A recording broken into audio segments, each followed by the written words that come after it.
Thank you so much സിയാസ്. 244th guide ടോക്കിൽ നമ്മൾ എത്തിയിരിക്കുകയാണ്. എനിക്ക് തോന്നുന്നു വളരെ ഡീപ്പറായിട്ടുള്ള കുറേ ഗൈഡഡ് വിസ്ഡംസ് കുറച്ച് നേരമായിട്ട് സിയാസ് വളരെ ബ്യൂട്ടിഫുള്ളായിട്ട് കൺവേ ചെയ്യായിരുന്നു. ആ ഒരു ഫ്ലോ പോകണ്ടെന്ന് തോന്നിപ്പോയിട്ടുണ്ടായിരിക്കാം, പക്ഷേ ഞാൻ അറ്റൻഡ് ചെയ്യേണ്ടതുകൊണ്ട് ഞാനിവിടെ പ്രത്യക്ഷപ്പെട്ടു എന്നുള്ളൂ. അല്ലെങ്കിൽ നമുക്ക് ആ ഫ്ലോ കണ്ടിന്യൂ ചെയ്യാമായിരുന്നു. I was just listening. ഞാൻ വീട്ടിൽ നിന്ന് ഇങ്ങോട്ട് വന്നുകൊണ്ടിരിക്കുമ്പോൾ ഞാൻ കേട്ടുകൊണ്ടിരിക്കുന്നുണ്ട്. അപ്പോൾ സിയാസിൻ്റെയും ഫായിസിൻ്റെയും ഒക്കെ സംസാരങ്ങളും അവരുടെ ചർച്ചകളൊക്കെ അവരുടെ പ്രായത്തിൽ കവിഞ്ഞ എന്താ പറയുക അപ്പുറത്തേക്കുള്ള ഒരു അവരുടെ ബൗദ്ധിക തലത്തിൽ തന്നെ വലിയ എന്താ പറയുക വിശാലതയിലുള്ളൊരു ചർച്ചകളാണ് നടക്കുന്നത്. അപ്പം യൂത്ത് ആയിട്ടുള്ള കുട്ടികൾക്കിടയിൽ അത്തരത്തിലുള്ള വിഷയങ്ങളൊക്കെ ചർച്ചയായിട്ട് വരുമ്പോൾ തന്നെയാണ് നമുക്കുള്ള പ്രതീക്ഷ എന്നുള്ളതാണ്. അതൊരു സിയാസോ ഫായിസോ ഇവിടുത്തെ മെൻറ്റേഴ്സോ അല്ല, നമ്മളെ GTയും റൂമി നൈറ്റും ഒക്കെ എടുത്ത് നോക്കിയാൽ ഒരുപാട് യൂത്ത് കുട്ടികളെ നമ്മൾ കാണാറുണ്ട്. അവരാണ് നമ്മുടെ പ്രതീക്ഷ എന്നുള്ളതാണ്. അപ്പം അത് തുടർന്നുകൊണ്ടേയിരിക്കാം. എനിവേ, ഇന്നത്തെ ഗൈഡഡ് ജേണി നമ്മളെ കോച്ച് നജ്ലയുടെ ജേണി ആയിരിക്കും. നജ്ല തുടങ്ങുമ്പം പറഞ്ഞത് നിങ്ങൾ ശ്രദ്ധിച്ചിട്ടുണ്ടായിരിക്കും, വലിയ പ്രശ്നങ്ങളൊന്നും ഉണ്ടായിട്ടല്ല ഞാനിവിടെ വന്നത്. പക്ഷേ നജ്ല അവസാനിപ്പിക്കുമ്പോൾ നിങ്ങൾ ശ്രദ്ധിച്ചിട്ടുണ്ടായിരിക്കും, GCTPയിൽ എത്തിയപ്പോഴാണ് നജ്ല പോലെ അറിയുന്നത് നജ്ല അറിയാത്ത കുറേ പ്രശ്നങ്ങൾ ഉണ്ടായിരുന്നു എന്നുള്ളൊരു കാര്യം. ആ പൊട്ടലും ആ വിങ്ങലും ഒക്കെ അന്നാണ് നമ്മൾ തിരിച്ചറിയുന്നത്. ഇതുപോലെ തന്നെയാണ് ഞാൻ എപ്പോഴും ഗൈഡഡ് കോഡിലൊക്കെ വരുന്നവരോട് പറയാറുണ്ട്, നിങ്ങൾ കാണുന്നത് ആയിക്കൊള്ളണമെന്നില്ല നിങ്ങളുടെ പ്രശ്നം.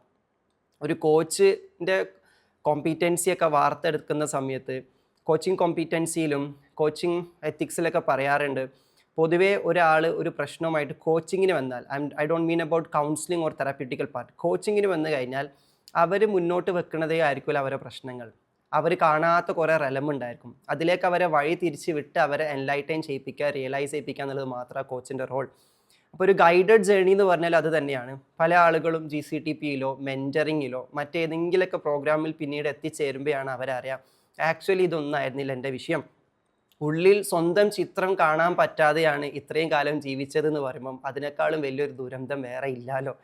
പല ആൾക്കാർക്കും എല്ലാം കാണുന്നത്, കണ്ണടയ്ക്കുമ്പോൾ സ്വപ്നം കാണുന്നുണ്ട്, എല്ലാ സംഭവങ്ങളും നമുക്ക് ചിന്തിക്കാതിരിക്കാൻ പറ്റില്ല. പക്ഷെ അതിൻ്റെ അകത്ത് എന്നെ മാത്രം കാണാൻ പറ്റുന്നില്ല എന്ന് പറയുമ്പം ഞാനില്ലാതെയാണ് ഇത്രയും കാലം ജീവിച്ചത്, ഞാനില്ലാതെ ഒരു പ്രശ്നവും ഇല്ല എന്ന് ചിന്തിക്കുന്നിടത്താണ് നമ്മളെ ജീവിതത്തിലെ ഏറ്റവും വലിയ അബദ്ധം നമ്മൾ തിരിച്ചറിയേണ്ടത്. എനിക്കൊരു പ്രശ്നവും ഇല്ല, പക്ഷെ ഞാനേ ഉണ്ടായിരുന്നില്ല, പിന്നെ എങ്ങനെ ആ പ്രശ്നം ഉണ്ടാവുക എന്നുള്ളതാണ്.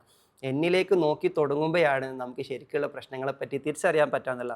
അപ്പം ഇതുമായി ബന്ധപ്പെട്ട് നിങ്ങൾക്ക് ഉപകാരപ്പെടുന്ന പണ്ട് ചെയ്ത ഒരു ഗൈഡഡ് ടോക്ക് ഉണ്ട്, വളരെ മുന്നേ ചെയ്തതാണ്, സെൽഫ് ഇമേജ് റീകൺസ്ട്രക്ഷൻ എന്ന് പറഞ്ഞിട്ട്. നോട്ട് ചെയ്ത് ഫ്രീ ആകുമ്പോൾ കാണുകയാണെങ്കിൽ നിങ്ങൾക്ക് നെജിലൊക്കെ മെൻഷൻ ചെയ്ത സെൽഫ് ഇമേജുമായി ബന്ധപ്പെട്ട കുറേ കാര്യങ്ങൾ അവിടെ കിട്ടുമെന്നുള്ളതാണ്.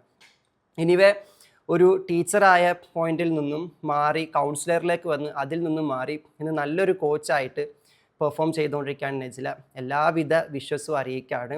5ാം ക്ലാസ്സിൽ ഏറ്റ ഒരു കഥാപ്രസംഗ വേദിയിലേക്ക് കടന്നു പോകുമ്പോൾ ഉണ്ടായിട്ടുള്ള ചെറിയൊരു വൂണ്ട് അല്ലെങ്കിൽ ചെറിയൊരു ലിമിറ്റേഷനാണ് പിന്നീട് ഒരുപാട് വേദികളിൽ നിന്ന് തയഞ്ഞു നിർത്തുന്നതിലേക്ക് കാരണമായതെങ്കിൽ നമ്മൾ വളരെ നിസ്സാരമായിട്ട് കണ്ട പല കാര്യങ്ങളായിരിക്കും ഇന്ന് നമ്മുടെ ജീവിതത്തിലെ വലിയ വില്ലന്മാരായി മാറിയിട്ടുണ്ടാവുക.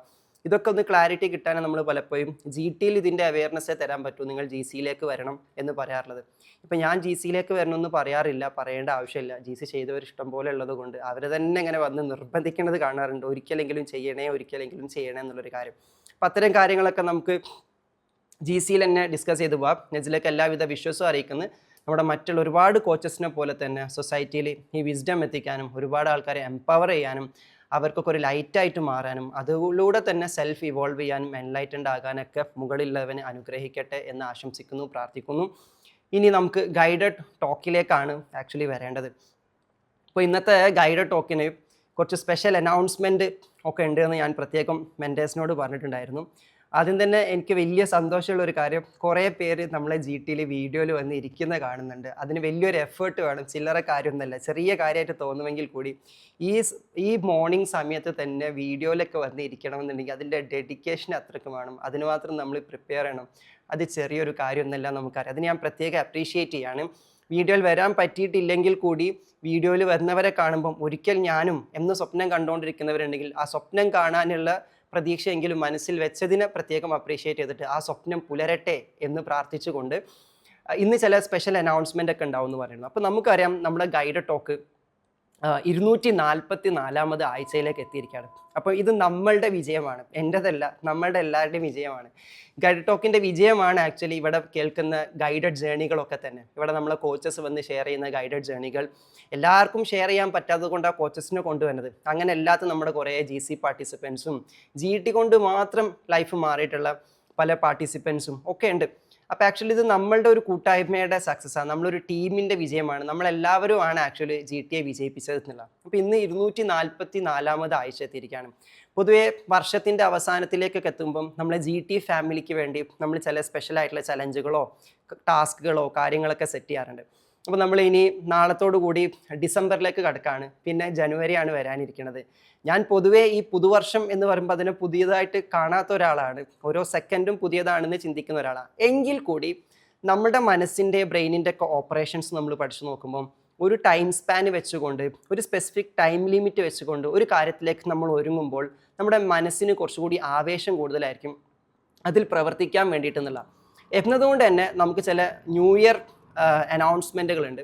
അപ്പോൾ ഇന്ന് 244ാമത്തെ GT ആണ്. അതുകൊണ്ട് ലാസ്റ്റ് ഇയറിൽ നമ്മൾ ചെയ്തത് സ്പിരിച്വൽ ഹാർട്ടിൻ്റെ പ്യൂരിഫിക്കേഷൻ ആൻഡ് സ്പിരിച്വൽ ഡിസീസസ്, ഇതൊക്കെയായിരുന്നു നമ്മൾ ഡിസ്കസ് ചെയ്തത്. സെപ്റ്റംബർ മുതൽ ഡിസംബർ വരെ ഒരു സീരീസ് തന്നെ നമ്മൾ ചെയ്തിരുന്നു അറ്റാച്ച്മെൻറ്റുമായി ബന്ധപ്പെട്ടിട്ട്, അതുപോലെ തന്നെ ഇൻസെക്യൂരിറ്റി, ഇങ്ങനെ തുടങ്ങി ഓരോരോ ലെയേഴ്സ് എടുത്തിട്ട് മൈൻഡിനെ ഇംപ്യൂർ ആക്കുന്ന ഏരിയാസാണ് നമ്മൾ ഡിസ്കസ് ചെയ്തത്. ഇത്തവണ ഞാൻ ഇതുപോലെ ന്യൂ ഇയർ സീരീസ് ആയിട്ട് ന്യൂ ഇയറിലേക്ക് നമ്മൾ പോകുന്നതിൻ്റെ ഭാഗമായിട്ട് 244 മുതൽ 250 GT വരെ ഒരു സീരീസാണ് നമ്മൾ ഉദ്ദേശിക്കുന്നത്. അതുകൊണ്ട് കണ്ടിന്യൂറ്റി കിട്ടാൻ വേണ്ടിയിട്ട് കഴിയാവുന്നവരൊക്കെ ലൈവിൽ എന്നെ വന്നിരിക്കണം, ഇത് വിജയിപ്പിക്കണം എന്ന് ഞാൻ പ്രഖ്യാപിക്കുകയാണ്. അപ്പോൾ ഏതെങ്കിലും ടോപ്പിക്ക് എപ്പോഴെങ്കിലും കയറാം എന്നതിനപ്പുറത്തേക്ക് ന്യൂ ഇയർ ആണല്ലോ വരുന്നത്. അപ്പോൾ ഇതിൻ്റെ ഇടയിൽ how we can prepare for the new year, എങ്ങനെ നമുക്ക് വിഷ് ലിസ്റ്റ് കാര്യങ്ങൾ സെറ്റ് ചെയ്യാം, അതൊക്കെ നമ്മൾ ചർച്ച ചെയ്യുന്നുണ്ട്. അതിലൂടെ കടന്നു പോയിട്ട് ന്യൂ ഇയർ വരെ നമ്മൾ പോയിട്ട് 250ാമത്തെ GT വരെ നമ്മൾ ഒരു ടോപ്പിക്കിലാണ് നമ്മൾ സീരീസ് പോകുന്നത്.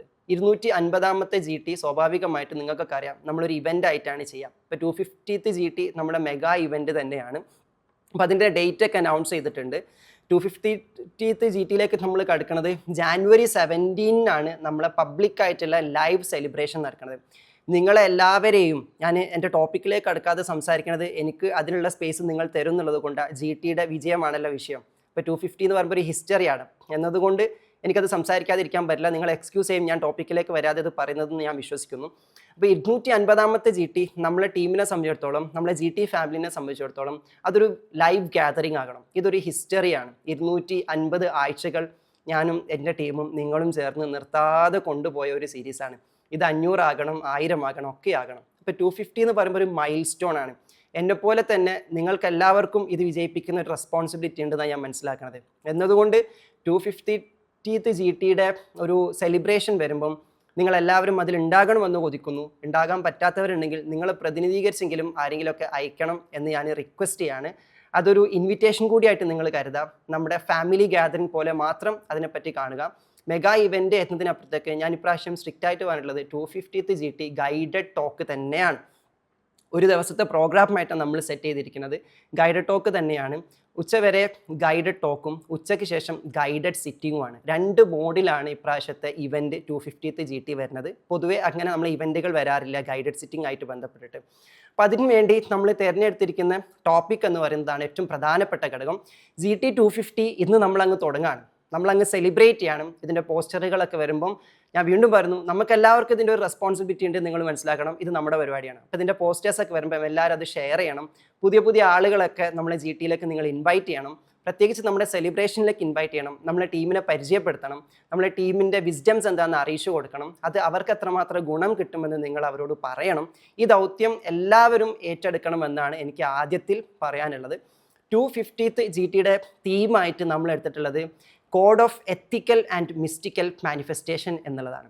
സോ ഇന്നു മുതൽ 250th GT വരെ നമ്മൾ ഷെയർ ചെയ്യാൻ പോകുന്ന ടോപ്പിക് മാനിഫെസ്റ്റേഷനാണ്.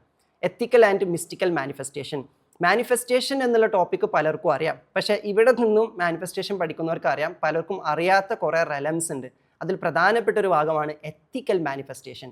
എത്തിക്കൽ മാനിഫെസ്റ്റേഷൻ എന്നതുകൊണ്ട് ഉദ്ദേശിക്കുന്നത് നമ്മൾ വഴിതെറ്റി പോകാതെ, നമ്മൾ ടോക്സിക് പോസിറ്റിവിറ്റിയിലേക്ക് പോകാതെ, നമ്മളൊരു ഡേ ഡ്രീമർ ആക്കി മാത്രമാക്കാതെ, ഒരു ലേസി പേഴ്സൻ്റെ എസ്കേപ്പിസമായി കാണാതെ, മാനിഫെസ്റ്റേഷൻ എന്നതിന് പ്യുവർ ആയിട്ടുള്ള ഒരു വർക്ക് ഓറിയൻറ്റഡ് ആയിട്ടുള്ള ആക്ഷൻ ഓറിയൻറ്റഡ് ആയിട്ടുള്ള ലവ് ഓറിയൻറ്റഡ് ആയിട്ടുള്ള ഒരു പ്രെയർ ആയിട്ട് എങ്ങനെ മാനിഫെസ്റ്റേഷനെ അലൈൻ ചെയ്യാം എന്നത് പഠിക്കലാണ് എത്തിക്കൽ ആൻഡ് മിസ്റ്റിക്കൽ മാനിഫെസ്റ്റേഷൻ കൊണ്ട് ഉദ്ദേശിച്ചത്.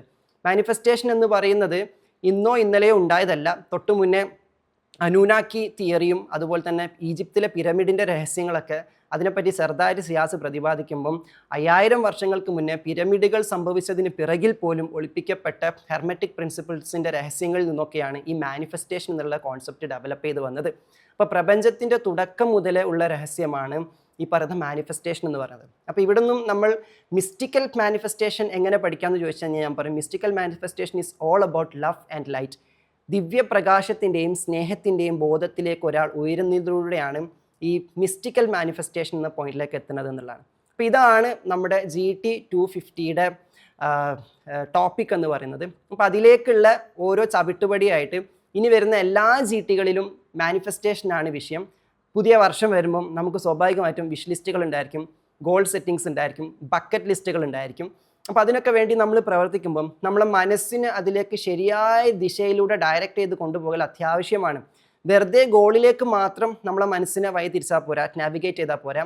നമ്മുടെ മനസ്സിന് ഈ പ്രപഞ്ച മനസ്സുമായിട്ട് അതിയായ അഭേദ്യമായ ബന്ധമുണ്ട്. ആ ബന്ധത്തിലൂടെ പോകുമ്പോഴാണ് നമ്മളൊരു കാര്യം ചെയ്യുമ്പം ഈ പ്രകൃതിക്കും പ്രപഞ്ചത്തിനും അത് അവരുടെ ആവശ്യമായിട്ട് മാറണം. ഒരു ലീഡറിനെ പറ്റിയിട്ട് പൊതുവേ നമ്മൾ പറയാറില്ല, ലീഡറിൻ്റെ പ്രധാനപ്പെട്ട ക്വാളിറ്റി എന്ന് പറഞ്ഞാൽ ലീഡറിന് എടുക്കാനുള്ള തീരുമാനം മറ്റുള്ളവരെ കൊണ്ട് എടുപ്പിക്കുന്നു എന്നുള്ളതാണ്. ലീഡർ ഒരിക്കലും നിങ്ങൾ അങ്ങനെ ചെയ്യുമെന്ന് പറഞ്ഞില്ല. ലീഡർ എന്താണോ ഉദ്ദേശിച്ചത് ലീഡറുടെ തീരുമാനത്തിലേക്ക് തന്നെ ടീമിലുള്ള എല്ലാവരെയും എത്തിക്കും. അത് അവരുടെ കൂടി തീരുമാനങ്ങളാക്കി മാറ്റും. അതങ്ങനെ ഹിപ്നോട്ടൈസ് ചെയ്തിട്ടോ ഇൻഫ്ലുവൻസ് ചെയ്തിട്ടോ ആക്കണതല്ല. അത് അവർക്ക് കൂടി ഗുണം ചെയ്യുന്ന രീതിയിലേക്കാകുമ്പം അവർക്ക് അതിൻ്റെ കൂടെ നിൽക്കാതിരിക്കാൻ പറ്റൂല എന്നുള്ളതാണ് യാഥാർത്ഥ്യം. അതാണ് ഒരു ലീഡർഷിപ്പ് എന്ന് പറഞ്ഞാൽ. ഇതേ രൂപേണ ഒരു മനുഷ്യൻ ഈ പ്രകൃതിയുടെയും പ്രപഞ്ചത്തിൻ്റെയും ലീഡറാകുന്ന സമയത്ത് സംഭവിക്കുന്ന ഒരു കോൺസ്പിറസി ഉണ്ട്, ഒരു മാനിഫെസ്റ്റേഷൻ ഉണ്ട്. അവിടെ ഞാനൊരു കാര്യം ആഗ്രഹിക്കുമ്പോൾ ആ ആഗ്രഹം എൻ്റെ ആഗ്രഹത്തിനപ്പുറത്തേക്ക് ഒരുപാട് ആൾക്കാരുടെ ആഗ്രഹമായിട്ട് മാറും. ഇവിടെയാണ് മിസ്റ്റിക്കൽ മാനിഫെസ്റ്റേഷൻ എന്ന് പറയുന്നതിൻ്റെ സീക്രട്ട് കിടക്കുന്നത്. അവിടെയാണ് ശരിക്കും പറഞ്ഞു പോകുന്ന പ്രപഞ്ചം മൊത്തം ഗൂഢാലോചന നടത്തുന്ന അവസ്ഥയിലേക്ക്. പ്രപഞ്ചം എന്ന് പറയുമ്പം മനുഷ്യന് വേണ്ടിയിട്ട് റിക്വസ്റ്റ് ചെയ്യാനും പ്രാർത്ഥിക്കാനും ഒക്കെ വേണ്ടിയിട്ട് ദൈവസന്നിധിയിൽ പ്രത്യേക മാലാകമാർ പോലും ഉണ്ട് അല്ലേ. അപ്പോൾ അവരൊക്കെ ഗൂഢാലോചന നടത്തുമാറ്, അവരൊക്കെ നമുക്ക് വേണ്ടി റെക്കമെൻഡ് ചെയ്യുമാറ്, അവരൊക്കെ നമുക്ക് വേണ്ടിയിട്ട് പ്രാർത്ഥിക്കുമാറ്, ഈ മണ്ണും വിണ്ണും ഇതിലെ ഓരോ ചെടികൾ പോലും ഈ മനുഷ്യന് നന്മയുണ്ടാകട്ടെ എന്ന് കൊതിക്കുമാറ് ഒരു മനുഷ്യൻ ഭൂമിയിൽ ആഗ്രഹങ്ങൾ വെച്ച് കഴിഞ്ഞാൽ അവൻ ആ ആഗ്രഹത്തിന് പ്രവർത്തിക്കുന്നതിനേക്കാളും കൂടുതൽ അവൻ്റെ ചുറ്റുപാട് മുഴുവനും അവന് വേണ്ടി കൺസ്പയർ ചെയ്തുകൊണ്ടിരിക്കും, അവന് വേണ്ടി ഗൂഢാലോചന നടത്തിക്കൊണ്ടിരിക്കും. അവൻ രക്ഷപ്പെടണമെന്ന് ഒരുപാട് മനുഷ്യരുടെ ആവശ്യമായിട്ട് മാറും. അങ്ങനെയാണ് ഈ പറയുന്ന രീതിയിലേക്ക് വലിയ രീതിയിലുള്ള മിസ്റ്റിക്കൽ മാനിഫെസ്റ്റേഷൻ വർക്കൗട്ട് ചെയ്തിരിക്കുന്നത്. അപ്പോൾ അത് യുക്തിക്ക് നിരക്കാത്തതിന് എന്നതിനപ്പുറത്തേക്ക് എത്തിക്കലായിട്ട് നമുക്ക് ചെയ്തെടുക്കാൻ പറ്റുന്ന കുറേ കാര്യങ്ങളുണ്ട്. അതിൽ ശ്രദ്ധിക്കേണ്ടിയിരിക്കേണ്ട ഒരുപാട് കാര്യങ്ങളുണ്ട്. അല്ലെങ്കിൽ മാനിഫെസ്റ്റേഷൻ മിസ്ഗൈഡഡ് ആവാനുള്ള സാധ്യതയുണ്ട്. അപ്പോൾ ഇതാണ് നമ്മളുടെ ടോപ്പിക്. ഇന്ന് മുതൽ നമ്മൾ മാനിഫെസ്റ്റേഷൻ ടോക്കിലേക്ക് അങ്ങ് കടക്കുകയാണ്. അപ്പോൾ എല്ലാവരും തീർച്ചയായിട്ടും 250th ഗൈഡഡ് ടോക്കിൻ്റെ ഇവൻ്റ് സക്സസ് ആക്കാൻ കൂടെ ഉണ്ടാകുമെന്ന് ഞാൻ പ്രതീക്ഷിക്കുന്നു. എല്ലാവരും ഉണ്ടാവല്ലോ അല്ലേ? ഉറപ്പല്ലേ? Thank you so much. നിങ്ങളിങ്ങനെ ഓരോ ഞായറാഴ്ചകളിലും വന്നിരിക്കുന്നു, ഈ സപ്പോർട്ട് തരുന്നു എന്നത് തന്നെയാണ് നമുക്ക് മുന്നോട്ട് പോകാനുള്ള ഏറ്റവും വലിയ സ്ട്രെങ്ത് എന്ന് പറയുന്നത്. എൻ്റെ ജീവിതത്തിലെ ഏറ്റവും വലിയ സ്ട്രെങ്ത് ആയിട്ട് ഞാൻ കാണുന്ന ഒരു കാര്യമാണ് ഗൈഡഡ് ടോക്ക് കമ്മ്യൂണിറ്റി, അല്ലെങ്കിൽ ഗൈഡഡ് ടോക്ക് എന്ന് പറഞ്ഞാൽ. അതുകൊണ്ടാണ് അത് മുടക്കാതിരിക്കുന്നത്. എന്ത് തന്നെ വന്നാലും ഞാൻ കഴിവിൻ്റെ പരമാവധി അത് മുടക്കാതിരിക്കാനും ശ്രമിക്കാറുണ്ടെന്നുള്ള. അപ്പോൾ ഇന്നലെയൊക്കെ നമ്മളെ ഗൈഡഡ് കോഡ് നടക്കുന്ന സമയമായതുകൊണ്ട് തന്നെ അതിൻ്റെ പരിപാടികളൊക്കെ കഴിഞ്ഞ് ഞാൻ വീട്ടിലെത്തുമ്പോഴേക്ക് തന്നെ ഒരു 12:30 മണി കഴിഞ്ഞ് പിന്നെ സെറ്റൊക്കെ ആയിരുന്നു ഉറങ്ങുമ്പോഴേക്ക് 1 മണിയാണ്. നല്ല ടയേർഡായിട്ടാണ് ആക്ച്വലി ഇന്നലെ പോയിട്ട് ഉറങ്ങുന്നത് എന്നുള്ളതാണ്. സെഷൻ എടുക്കുമ്പോൾ ആ ടയർഡ്നെസ് ഒന്നും ഉണ്ടായിരുന്നില്ല. എങ്കിൽ കൂടി രാവിലെ എണീക്കാനുള്ള ഏറ്റവും വലിയ ആവേശം എന്ന് പറഞ്ഞാൽ GT ഉണ്ട്, കുറേ പേര് അവിടെ വന്ന് വീഡിയോയിൽ വന്ന് ഇരിക്കുന്നവരുണ്ട്. ആ ഫേസ് ഇങ്ങനെ ആലോചിക്കുമ്പോൾ നമുക്ക് വല്ലാത്തൊരു എനർജിയാണ്. നമ്മളെ കാത്ത് കുറേ പേര് ഇരിക്കുന്നുണ്ട് എന്ന് പറയുമ്പോൾ തന്നെ നമ്മൾ ക്ഷീണമൊക്കെ മറന്നു പോകുന്നുള്ളതാണ്. അപ്പോൾ അതിലൊരു എനർജിയാണ് GTയിലുള്ള ഓരോ ആളുകളും. അപ്പം നമ്മൾ ഈ പറഞ്ഞതുപോലെ നമുക്ക് GT സക്സസ് ആക്കി എടുക്കണം. GT 250യുടെ സക്സസ്സിന് വേണ്ടിയിട്ട് നമ്മളൊരു ടീം ഫോം ചെയ്യുന്നുണ്ട്. കാരണം ഇതൊരു ഇവൻ്റ് എത്തുന്നതിനപ്പുറത്തേക്ക് GT ഫാമിലിയുടെ തന്നെ പ്രോഗ്രാമായിട്ടാണ് നമ്മൾ ഉദ്ദേശിക്കുന്നത്. അപ്പോൾ എന്നതുകൊണ്ട് അതിനൊരു ടീം ഫോം ചെയ്യുന്നുണ്ട്. ഈ പ്രോഗ്രാം ഹൈലി സക്സസ്ഫുൾ ആക്കി എടുക്കാൻ വേണ്ടിയിട്ട് ബാക്കിയുള്ള ഡീറ്റെയിൽസ് ഒക്കെ മെൻറ്റേഴ്സ് അപ്ഡേറ്റ് ചെയ്യുമ്പം നിങ്ങളത് ഫോളോ അപ്പ് ചെയ്യാന്നുള്ളതാണ്. ഇന്ന് ഞാൻ പറഞ്ഞു നമ്മളിനി മാനിഫെസ്റ്റേഷനിലേക്ക് വരികയാണ്. മാനിഫെസ്റ്റേഷൻ എന്നുള്ളത് നമ്മുടെ ബർത്ത് റൈറ്റാണ്. മനുഷ്യന് സ്പെഷ്യലായിട്ട് ദൈവം നൽകി ഇങ്ങോട്ട് വിട്ടപ്പോൾ തന്നെ മനുഷ്യനായിട്ട് സ്പെഷ്യലായിട്ട് കൊടുത്ത് വിട്ടിട്ടുള്ള ഒരു പവറാണ് പ്രയർ എന്ന് പറയുന്നത്. ആ സാധനം കൈ തന്നിട്ട് ഇങ്ങനെ വിടുമ്പോൾ ദൈവം നമ്മളോട് പറഞ്ഞിട്ടുള്ളത്, ആ ഭൂമിയിലേക്കാണ് നീ പോണത്, നിനക്ക് പരിചയമില്ലാത്ത സ്ഥലമാണ്, ഈ സ്വർഗത്തിലെ വെളിച്ചവും വിശാലതയും സ്നേഹമൊന്നും അവിടെ ഉണ്ടായിക്കൊള്ളുന്നില്ല, അവിടെ എന്തും സംഭവിക്കാം, പക്ഷെ ഒന്നുകൊണ്ടും നീ പേടിക്കേണ്ട, നിന്നൊരു ട്രെയിനിങ്ങിന് വേണ്ടിയിട്ടാണ് ഞാൻ ഭൂമിയിലേക്ക് പറഞ്ഞയക്കണത്. അതുകൊണ്ട് തന്നെ അവിടെ നിനക്ക് എന്ത് പ്രയാസം വന്നാലും ഇവിടേക്ക് കണക്ട് ചെയ്യാം. ഈ കോയി മിൽ കെ സിനിമയിൽ ജാദുവിനെ ഭൂമിയിലേക്ക് വിട്ട സമയത്ത് അവർക്ക് കണക്ട് ചെയ്യാൻ ഒരു കോഡ് ഉണ്ടല്ലോ, ആ കോഡും കൊടുത്താൽ വിട്ടത്. ഇതേപോലെ തന്നെ എന്ത് വന്നാലും നിനക്ക് തിരിച്ച് കണക്ട് ചെയ്ത് ഹെൽപ്പ് എടുക്കാനുള്ള ഫുൾ സപ്പോർട്ട് വരുന്നുണ്ട് എന്ന രൂപേണ മനുഷ്യന് കനിഞ്ഞ് നൽകിയിട്ടുള്ള ഒരു വജ്രായുധമാണ് പ്രാർത്ഥന. അപ്പം ഭൂമിയിൽ എന്ത് പ്രയാസങ്ങൾ വന്നാലും ഭൂമിക്കകത്ത് ഒരു പരിഹാരം പോലും കാണാനില്ലെങ്കിൽ കൂടിയും ഭൂമിക്കതീതമായ ലോകത്തിരുന്നു കൊണ്ട് മനുഷ്യനെ നിയന്ത്രിച്ചു കൊണ്ടിരിക്കുന്ന, മനുഷ്യന് വേണ്ട കാര്യങ്ങൾ ചെയ്തുകൊണ്ടിരിക്കുന്ന സർവേശ്വരൻ അവന് വജ്രായുധമായി തന്നെ അവന് സ്പെഷ്യലായിട്ട് ഗിഫ്റ്റ് ചെയ്തിട്ടുള്ള സാധനമാണ് പ്രാർത്ഥന എന്ന് പറഞ്ഞാൽ. നമ്മുടെ വജ്രായുധമാണത്. ആ പ്രേരണ തന്നെയാണ് ആക്ച്വലി മാനിഫെസ്റ്റേഷൻ എന്നതുകൊണ്ട് ഉദ്ദേശിക്കുന്നത്. പക്ഷെ ഭൂമിക്കകത്തിരുന്നു കൊണ്ട് നമ്മൾ പ്രെയർ യൂട്ടിലൈസ് ചെയ്യുന്ന സമയത്ത് ഭൂമിയിലേക്ക് നോക്കിക്കൊണ്ട് ഭൂമിയിലെ പല ആവശ്യങ്ങൾക്കും വേണ്ടിയിട്ട്, ഇവിടെയുള്ള പല ചലഞ്ചുകൾക്കും വേണ്ടിയിട്ടാണ് നമ്മൾക്ക് ഇതിൻ്റെ അകത്തിരിക്കുമ്പം ഒരു സൊല്യൂഷനും കാണുന്നില്ലല്ലോ എന്ന് ചിന്തിക്കുന്ന വിഷയങ്ങൾക്ക് അത്ഭുതകരമായിട്ട് സൊല്യൂഷൻ കണ്ടെത്താൻ നമ്മളെ വഴി തെളിച്ചുകൊണ്ടിരിക്കുന്ന, നമ്മൾ ഭൂമിക്കകത്താണെങ്കിൽ മുകളിൽ നിന്നുകൊണ്ട് ഭൂമിയിലേക്ക് നോക്കി നമുക്ക് ഗൈഡൻസ് തരാൻ ഹെലികോപ്റ്ററിൽ ഒരാളുണ്ടെങ്കിൽ എങ്ങനെയുണ്ട്, ആ ആളുടെ ഗൈഡൻസ് സ്വീകരിക്കലാണ് ആക്ച്വലി പ്രയർ മാനിഫെസ്റ്റേഷൻ എന്നതുകൊണ്ടൊക്കെ ഉദ്ദേശിക്കുന്നത്. ഇത്രയേ ഉള്ളൂ ഇതിൻ്റെ ബേസിക് ആയിട്ടുള്ള അണ്ടർസ്റ്റാൻഡിങ് എന്നുള്ളതാണ്. അപ്പോൾ ഈ രീതിയിൽ നമ്മൾ മാനിഫെസ്റ്റേഷൻ അപ്രോച്ച് ചെയ്യുമ്പം പ്രാർത്ഥന സംഭവിക്കുന്നത് മനുഷ്യൻ്റെ മനസ്സിലൂടെയാണ്. ഹൃദയം തട്ടിയിട്ടല്ലാതെ, മനസ്സ് സ്പർശിച്ചിട്ടല്ലാതെ, ചിന്തകളിലൂടെയല്ലാതെ മനുഷ്യന് പ്രാർത്ഥിക്കാൻ വേണ്ടി പറ്റൂല. അപ്പോൾ പ്രാർത്ഥനയ്ക്ക് വേണ്ടി നമ്മൾ ഉപയോഗിക്കുന്ന ടൂള് എന്ന് പറയുന്നത് മനസ്സാണ് അത് ഉപയോഗിക്കാനുള്ള കേന്ദ്രം. അപ്പോൾ പ്രാർത്ഥന ശരിയായി സംഭവിക്കണമെങ്കിൽ, മാനിഫെസ്റ്റേഷൻ ശരിയായി സംഭവിക്കണമെങ്കിൽ നമ്മൾ ശരിയാക്കേണ്ടത് ആ ടൂളുമായിട്ടുള്ള ബന്ധമാണ്, മനസ്സുമായിട്ടുള്ള ബന്ധമാണ് നമ്മൾ റെഡിയാക്കി എടുക്കേണ്ടത്. അപ്പോൾ ഇതിലേക്ക് ചേർത്തിട്ട് നിങ്ങൾക്ക് വേഗം മറക്കാതിരിക്കാൻ ഇന്നത്തെ GTയുടെ പ്രധാനപ്പെട്ട ടേക്ക് അവേ ആയിട്ട് മാനിഫെസ്റ്റേഷൻ നമ്മൾ തുടങ്ങുമ്പം വൈ മാനിഫെസ്റ്റേഷൻ എനിക്ക് നടക്കോ എന്ന് ചോദിക്കാമെന്ന് പറഞ്ഞാൽ എനിക്ക് പ്രാർത്ഥിച്ചാൽ ഉത്തരം കിട്ടുമെന്ന് ചില ആൾക്കാർ ചിന്തിക്കുന്നത് പോലെയാണ്. എല്ലാവരും ആ GPS കണക്റ്റഡാണ്. ജീവൻ ഉള്ളിടത്തോളം കാലം ആ GPS നമ്മൾ കണക്റ്റഡാണ്. അതുകൊണ്ട് എനിക്ക് കിട്ടോ അവർക്കല്ലേ കിട്ടുള്ളൂ, അങ്ങനെയൊന്നുമില്ല. എല്ലാവർക്കും ആ ഗിഫ്റ്റ് തന്നിട്ടുണ്ട്. ചില ആളുകൾക്ക് ആ ഗിഫ്റ്റ് എങ്ങനെ യൂസ് ചെയ്യേണ്ടതെന്ന് അറിയില്ല, അതേ ഉള്ളൂ. അവിടെയാണ് പ്രശ്നം കിടക്കുന്നത്. എങ്ങനെയാണ് അതിനെ യൂസ് ചെയ്യേണ്ടതെന്ന് അറിയില്ല. അപ്പം ചില ആളുകളുടെ പ്രശ്നം എന്ന് വെച്ചാൽ എനിക്ക് പറ്റുമോ, എന്നെക്കൊണ്ട് സാധിക്കുമോ, ഇതൊക്കെ എനിക്ക് പറഞ്ഞിട്ടുണ്ടോ എന്നുള്ള ചിന്തകൾ വരുമ്പം ആ ഗിഫ്റ്റുമായിട്ട് നമ്മൾ വളരെ അകലത്തിലാണ്, നമ്മളുമായിട്ടുള്ള ബന്ധം വളരെ അകലത്തിലാണ്. അപ്പം നമ്മൾ റിയലൈസ് ചെയ്യേണ്ട ഒരു core part of the manifestation പണ്ടൊരു മൂവിയിൽ വളരെ ഭംഗിയിൽ എഴുതി വെച്ചിട്ടുണ്ട്. ജലാലുദ്ദീൻ റൂമിയുടെ കോട്ടാണ്. റൂമിയുടെ കോട്ട് വരുന്നതോടുകൂടി ഇതിൻ്റെ മാനിഫെസ്റ്റേഷൻ്റെ മിസ്റ്റിക്കൽ പാർട്ട് നമുക്ക് കിട്ടാം. ശ്രദ്ധിച്ചിരിക്കണേ, കയ്യൊന്നും പോരുത്. ഞാൻ റൂമി നൈറ്റ് പോലത്തെ പ്രോഗ്രാമുകളിലാണ് കയ്യിൽ നിന്നും പോകാതിരിക്കാൻ വളരെ ചുരുക്കിയിട്ട് എന്തിലേക്കെങ്കിലും ആക്കിയിട്ട് ചെറിയ പൊതിയാക്കി കൊടുക്കുന്നത് പോലെ ഒരു വരിയിലേക്കൊക്കെ ആക്കി ഞാൻ കൊടുക്കും. എന്നിട്ട് അറിയാം ഇത് ഓർത്താൽ മതി, അപ്പോൾ അത് മൊത്തത്തിൽ കിട്ടും എന്നതുപോലെ നമ്മളിനി പറയാൻ പോകുന്ന മാനിഫെസ്റ്റേഷൻ ഒരു 7 സെഷൻസ് നമുക്ക് വേണം. ഇന്ന് 1ാമത്തെ സെഷനാണ്. 7 സെഷനാണ് നമ്മളെ മാനിഫെസ്റ്റേഷനിലേക്ക് നമ്മൾ ഡിസ്കസ് ചെയ്ത് പോകാൻ വേണ്ടി പോണത് എന്നതാണ്. പല ആൾക്കാരും ഒരുപാട് ആഗ്രഹിച്ചതായിരിക്കാം ഇതുമായി ബന്ധപ്പെട്ട് ചർച്ചകൾ വേണമെന്നുള്ളത്.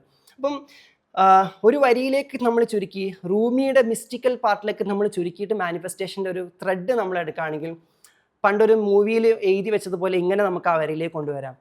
തുള്ളിയാമെന്നുള്ളിൽ വന്ന് നീയാം കടല് പ്രിയനേ നീയാം കടല്.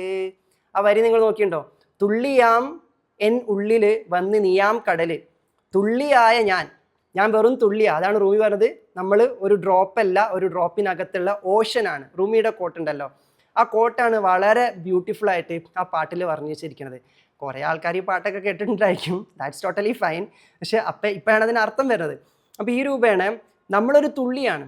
തുള്ളിയാകുന്ന എൻ്റെ അകത്ത് വന്ന കടലാണ് നീ എന്ന് ചിന്തിക്കുമ്പോൾ തന്നെ ഞാനൊരു തുള്ളിയല്ലേ എന്ന് ചിന്തിക്കുന്ന ഒരാൾ മനസ്സിലാക്കേണ്ടത് എന്താണ്? എൻ്റെ അകത്തൊരു കടലുണ്ട്. കടലിൽ നിന്നും എടുത്തൊരു തുള്ളിയാണ് ഞാൻ. അപ്പം ഞാൻ വെറും ഒരു മനുഷ്യനല്ലേ, ഞാനൊരു തുള്ളിയല്ലേ, ഞാനൊരു പാപമല്ലേ, ഞാനൊരു പാപിയല്ലേ, ഞാൻ ഒന്നിനും കൊള്ളാത്തവനല്ലേ എന്ന് ചിന്തിക്കുമ്പോൾ പോലും നീ ഒന്നിനും കൊള്ളാത്തവൻ എന്ന് പറയുമ്പം നീ കൊണ്ടിരിക്കുന്നത് എന്താണെന്ന് നീ മറന്നു പോകരുത്. നീ കൊണ്ടിരിക്കുന്നത് ഒരു കടലിനെയാണ്. നീ വേറൊന്നും കൊള്ളേണ്ടതായിട്ടില്ല. നീ വേറൊന്നും കൊണ്ടിട്ടില്ലെങ്കിലും നീ കൊള്ളുന്നത്, നീ കൊണ്ടിരിക്കുന്നത്, നീ വന്നിരിക്കുന്നത് ഒരു കടലിൽ നിന്നുമാണ്. അപ്പോൾ ആ വരി ഒന്ന് ധ്യാനിച്ചാൽ എങ്ങനെ നിങ്ങൾക്ക് മാനിഫെസ്റ്റ് ചെയ്യാം എന്ന് ചോദിച്ചു കഴിഞ്ഞാൽ, കടലിൻ്റെ മുഴുവൻ ശക്തി നിങ്ങളുടെ ഉള്ളിലുണ്ട്. അതാ മനുഷ്യൻ്റെ പവർ എന്ന് പറഞ്ഞാൽ. ചില സമയത്ത് മനുഷ്യൻ ഭൂമിയിൽ ദൈവം ചെയ്തതുപോലെ പല കാര്യങ്ങൾ അങ്ങ് ചെയ്യും. ദൈവം ചെയ്യാൻ ഉദ്ദേശിച്ച കാര്യങ്ങൾ മനുഷ്യനെ കൊണ്ടാലോ ചെയ്യിപ്പിക്കണത്. അപ്പം മനുഷ്യൻ ചെയ്യുമ്പം ചിലർക്ക് തോന്നും തുജ്മേ റബ്ബ് ദിക്താഹെ, നിങ്ങളിൽ ഞാൻ ദൈവത്തെ കാണുന്നു, പഠിച്ചവനായിട്ടാണ് നിങ്ങളങ്ങോട്ട് പറഞ്ഞയച്ചത്, പഠിച്ചവൻ എൻ്റെ പ്രതിനിധാനം ഇങ്ങനെ ഓർമ്മിപ്പിച്ചുകൊണ്ടിരിക്കും നമ്മളെ കൊണ്ട്. അപ്പം ദൈവം ഇവിടെയുണ്ട് എന്ന് നമ്മളെ കൊണ്ട് പല ആൾക്കാരുടെ പ്രാർത്ഥനകൾക്കും ഉത്തരം എന്നോണം ചില കാര്യങ്ങൾ ദൈവം ചെയ്യിപ്പിക്കുന്നത് നമ്മളിലൂടെ ആ കടലിനെ വെളിവാക്കാനാണ്. അവർക്ക് ഉത്തരം കൊടുക്കാൻ വേണ്ടി മാത്രമല്ല, നമ്മളെ തിരിച്ചറിയിപ്പിക്കാൻ കൂടി വേണ്ടിയിട്ടാണ്. നീ ഒരു തുള്ളിയല്ല കേട്ടോ, നിൻ്റെ അകത്തൊരു കടലുണ്ട്, അതുകൊണ്ട് മറക്കണ്ട, സധൈര്യം മുന്നോട്ട് പോയിക്കൊള്ളുക. അപ്പോൾ what is the basic core understanding or the philosophy of the manifestation ചോദിച്ചാൽ പല അപ്രോച്ചിലൂടെ പോകാം. പക്ഷെ ഞാൻ എപ്പോഴും അതിൻ്റെ അപ്രോച്ച് എത്തിക്കലും മിസ്റ്റേക്കലും ആക്കാൻ നോക്കുമ്പം നമ്മൾ സ്പിരിച്വലി അലൈൻഡ് ആയിരിക്കും. അവിടെയാണ് ആ വിഷയം വന്നുകൊണ്ടിരിക്കുന്നത്. എക്സാമ്പിൾ, സയൻസ് നമ്മൾ പഠിച്ചുകൊണ്ടിരിക്കുന്ന സമയത്ത്, ശാസ്ത്രം നമ്മൾ പഠിച്ചുകൊണ്ടിരിക്കുന്ന സമയത്ത്, ശാസ്ത്രം പഠിച്ചുകൊണ്ട് തന്നെ ദൈവനിഷേധത്തിലേക്ക് നമുക്ക് എത്താം. അതൊരു അപ്രോച്ചാണ്. അതേ ശാസ്ത്രം ഉപയോഗിച്ചുകൊണ്ട് തന്നെ ദൈവം ഉണ്ട് എന്ന അപ്രോച്ചിലേക്കും എത്താം. അത് ഓരോരുത്തരുടെ സ്വാതന്ത്ര്യമാണ്. ശാസ്ത്രത്തിന് അതിലൊരു പങ്കുമില്ല. ചില ആളുകൾ അങ്ങനെ എത്തിയത് കൊണ്ട് ശാസ്ത്രം പഠിച്ചാൽ ദൈവനിഷേധത്തിൽ എത്തുമെന്ന് പറഞ്ഞതിൽ ഒരു അർത്ഥവും ഇല്ല എന്നുള്ളതാണ്. ഇതേപോലെ തന്നെയാണ് മാനിഫെസ്റ്റേഷൻ പഠിച്ചു കഴിഞ്ഞാൽ നമ്മൾ ദൈവത്തു നിന്നും തെന്നിപ്പോവും, അത് ദൈവനിന്ദക്കെതിരെയാണ് എന്നൊക്കെ ചിന്തിക്കുന്നുണ്ടെങ്കിൽ ശാസ്ത്രം ഉപയോഗിക്കേണ്ടതുപോലെ ഉപയോഗിക്കാൻ അറിയാത്തവർ ഉപയോഗിച്ച് കഴിഞ്ഞാൽ ദൈവനിഷേധത്തിലേക്ക് എത്തുന്നത് പോലെയാണ്. ഇവിടെയാണ് എത്തിക്കൽ ആൻഡ് മിസ്റ്റിക്കൽ എന്നത് വളരെ പ്രധാനപ്പെട്ട ഒരു ഘടകമാക്കുന്നത്. അപ്പോൾ ആ കറക്റ്റായിട്ടുള്ള എലൈറ്റ് മാനിഫെസ്റ്റേഷനാണ് നമ്മൾ പഠിച്ചെടുക്കേണ്ടതെന്നുള്ളതാണ്. ഇതേപോലെ തന്നെ വേദം പഠിച്ചിട്ട് ദൈവത്തെ നിഷേധിക്കുന്ന ആൾക്കാരുണ്ട്. അത് വേദത്തിൻ്റെ പിഴവല്ലല്ലോ. വേദം ദൈവത്തിൻ്റെ സംസാരമാണെന്ന് പറഞ്ഞിട്ട് പോലും ആ ദൈവത്തിൻ്റെ സംസാരം എടുത്ത് മുന്നിൽ വെച്ചുകൊണ്ട് തന്നെ ചില ആൾക്കാർ ചോദിക്കാറുണ്ട്, ചില ആൾക്കാർ ചോദ്യം ഉന്നയിക്കാറുണ്ട്, എവിടെ ദൈവം, ഇതിലെവിടാ ദൈവം പറഞ്ഞത്, ദൈവം ഇങ്ങനെയാണോ, ദൈവം മനുഷ്യനെ അടിമയാക്കി വെക്കുകയാണോ? ഇങ്ങനെയൊക്കെ ചോദിക്കുന്ന സമയത്ത് അത് മാനിഫെസ്റ്റേഷൻ പഠിച്ചത് കൊണ്ടല്ല, വേദം പഠിച്ചത് കൊണ്ടല്ല, ശാസ്ത്രം പഠിച്ചത് കൊണ്ടല്ല, അതിൻ്റെ അപ്രോച്ചുകളും ഇൻ്റർവെൻഷനുകളും കറക്റ്റ് അല്ലാത്തത് കൊണ്ടാണ് ആ രീതിയിലേക്ക് വ്യതിചലിച്ച് പോകണമെന്നുള്ളതാണ്. എന്നോട് പല ആൾക്കാർ ഈ മാനിഫെസ്റ്റേഷൻ എന്നുള്ള വാക്ക് പറയുമ്പോൾ പറയാണ്ട്, ഈ മാനിഫെസ്റ്റേഷൻ എന്നൊക്കെ പറഞ്ഞാൽ നമ്മൾ തന്നെ എല്ലാത്തിനും മതി എന്ന് പറയലല്ലേ. നമ്മൾ തന്നെ എല്ലാത്തിനും മതി എന്ന് പറയൽ തന്നെയാണ്. എങ്ങനെ? എല്ലാത്തിനും പോന്നവനായവനിൽ നിന്നുമുള്ള തുള്ളിയാകുമ്പോൾ എല്ലാത്തിനും പോന്ന അവസ്ഥയിലേക്ക് എനിക്ക് എത്താൻ പറ്റുന്നു. ആ ബോധ്യത്തോടു കൂടി ചെയ്യുമ്പോൾ, ആ സ്മരണ ഉണരുമ്പോൾ മാത്രമേ എന്തും നമുക്കിവിടെ ചെയ്യാൻ വേണ്ടി പറ്റുന്നുള്ളൂ. ആ സ്മരണ ഉണർന്നിട്ടില്ലെങ്കിൽ ചെയ്യാൻ പറ്റുമെന്ന് തോന്നുന്ന കാര്യങ്ങൾ പോലും നമുക്ക് ചെയ്യാൻ പറ്റൂല. ആ സ്മരണയിലായിട്ടൊരു മനുഷ്യൻ ചെയ്തുകൊണ്ടിരിക്കുമ്പം അവനൊരിക്കലും സാധ്യമല്ല എന്ന് തോന്നുന്ന കാര്യങ്ങൾ പോലും അവന് ചെയ്തെടുക്കാൻ വേണ്ടി പറ്റുന്നു. So come to the point, തുള്ളിയാമെന്നുള്ളിൽ വന്നു നീയാം കടല്. ഇതായിരിക്കണം മാനിഫെസ്റ്റേഷൻ. എന്താണെന്ന് ചോദിച്ചാൽ നമ്മളെ പാഠം. തുള്ളിയാമെന്നുള്ളിൽ വന്നു നീയാം കടല്. ഒന്ന് കണ്ണടിച്ച് നമുക്ക് 3 തവണ ഇതൊന്ന് അഫേം ചെയ്തൊന്ന് ഉറപ്പിച്ചാലോ. ഒരു പാഠം പഠിച്ച് തുടങ്ങല്ലേ, ഒരു 7 സെഷനിലൂടെ നമുക്ക് പോകേണ്ടതല്ലേ. അപ്പോൾ നമ്മൾ മെഡിറ്റേറ്റ് ചെയ്തിട്ട് അതങ്ങ് ഉറപ്പിക്കണം. അത് ഉറപ്പിക്കുന്ന സമയത്ത് ഞാനൊരു തുള്ളിയാണെന്നും ആ തുള്ളിക്കകത്ത് നീ എന്ന കടലാണുള്ളതെന്നും നമ്മൾ ബോധ്യപ്പെടുത്തിക്കൊണ്ടിരിക്കുക. നമ്മളെ മനസ്സിങ്ങനെ ചാഞ്ചാടിക്കൊണ്ടിരിക്കും. ഇതൊക്കെ കേട്ട് പോകും. കുറച്ച് കഴിഞ്ഞാൽ വീണ്ടും ചോദിക്കും എന്നെ കൊണ്ട് ഇത് നടക്കുമെന്ന്. അപ്പം തുള്ളിയാമെന്നുള്ളിൽ വന്ന് നീയാം കടൽ എന്നുള്ളത് ഉള്ളിൽ ഇങ്ങനെ മുള പൊട്ടി അണ പൊട്ടി ഒഴുകിക്കൊണ്ടിരിക്കണം ആ വരികൾ. സോ ഒന്ന് കണ്ണടിച്ചിരുന്നത്, ജസ്റ്റ് റിലാക്സ് ചെയ്തിരിക്കാം. ജസ്റ്റ് ഫ്രീ ആയിട്ട് റിലാക്സ് ചെയ്ത് കണ്ണടിച്ചിരിക്കാം. ഗുഡ്. കണ്ണടിച്ച് നിങ്ങൾക്ക് നിങ്ങളെ കാണാം, നിങ്ങളെ മുഖം കാണാം, നിങ്ങളെ സെൽഫ് അതിനെ കാണാം. നിങ്ങളോട് തന്നെ നിങ്ങളൊന്ന് സ്നേഹത്തോട് കൂടിയിട്ട് ഒരു ഗുരു എന്ന് ഉപദേശിക്കുന്നത് പോലെ, ഒരു ഗൈഡ് വന്ന് വലിയൊരു രഹസ്യം പറഞ്ഞു കൊടുക്കുന്നത് പോലെ, സാന്റിയാഗോയുടെ മുന്നിൽ മെൽഷിഡേക്ക് പ്രത്യക്ഷപ്പെട്ടതുപോലെ നിങ്ങളിലെ ആ സെൽഫിനെ ഒന്ന് ഒരു പ്രപഞ്ച രഹസ്യം, ജീവിതം മുഴുവൻ രക്ഷപ്പെടാനുള്ള ഒരു രഹസ്യം നിങ്ങൾക്ക് പറഞ്ഞു കൊടുക്കുകയാണ്. ആ സെൽഫിനെ എങ്ങനെ കാണാം? അതിനോട് പറയാം, നീ ഒരു തുള്ളിയാണ്, ഞാനൊരു തുള്ളിയാണ്, പക്ഷേ ഈ തുള്ളിക്കകത്തുള്ളത് കടലാണ്. കടലിൻ്റെ അംശമാണ്, കടലിൻ്റെ ഊർജമാണ്, കടലിൻ്റെ ഗുണഗണങ്ങളാണ് നിൻ്റെ ഉള്ളിലുള്ളത്. ഓർത്തിരുന്നോളൂ, മറക്കാതെ ഓർത്തിരുന്നോളൂ.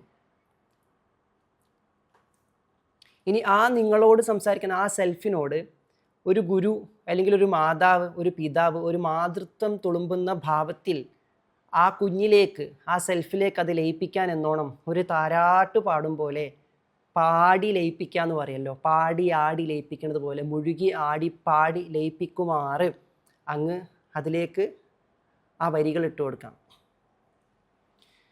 തുള്ളിയാമെന്നുള്ളിൽ വന്ന് നീയാം കടല് പ്രിയനേ, നീയാം കടല്. ആ പ്രിയൻ അവനാകട്ടെ.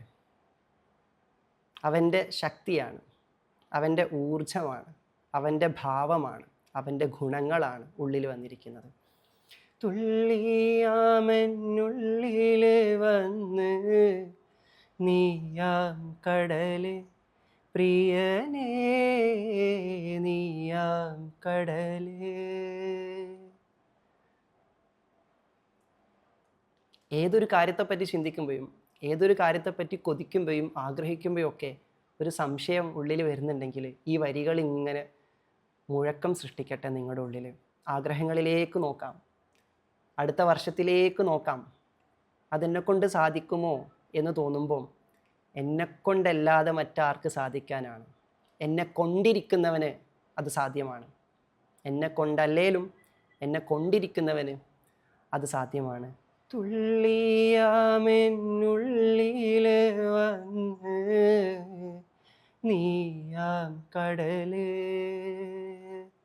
തുള്ളിയാമെന്നുള്ളിൽ വന്ന് നീയാം കടല്,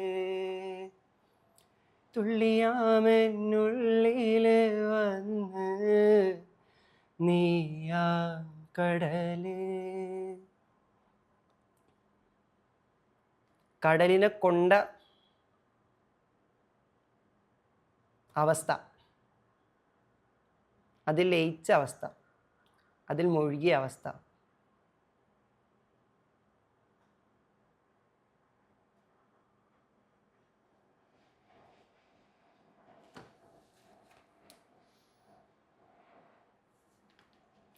ഈ മന്ത്രം ചൊല്ലിക്കൊടുത്ത അത് കേട്ട നിങ്ങളിൽ ആ സെൽഫിലേക്കൊന്ന് നോക്കാം. അതിന് ഭാവിയിലേക്കുള്ള പ്രതീക്ഷ എങ്ങനെയുണ്ട്? വരും ദിവസങ്ങളെ അതെങ്ങനെ നോക്കിക്കാണുന്നു?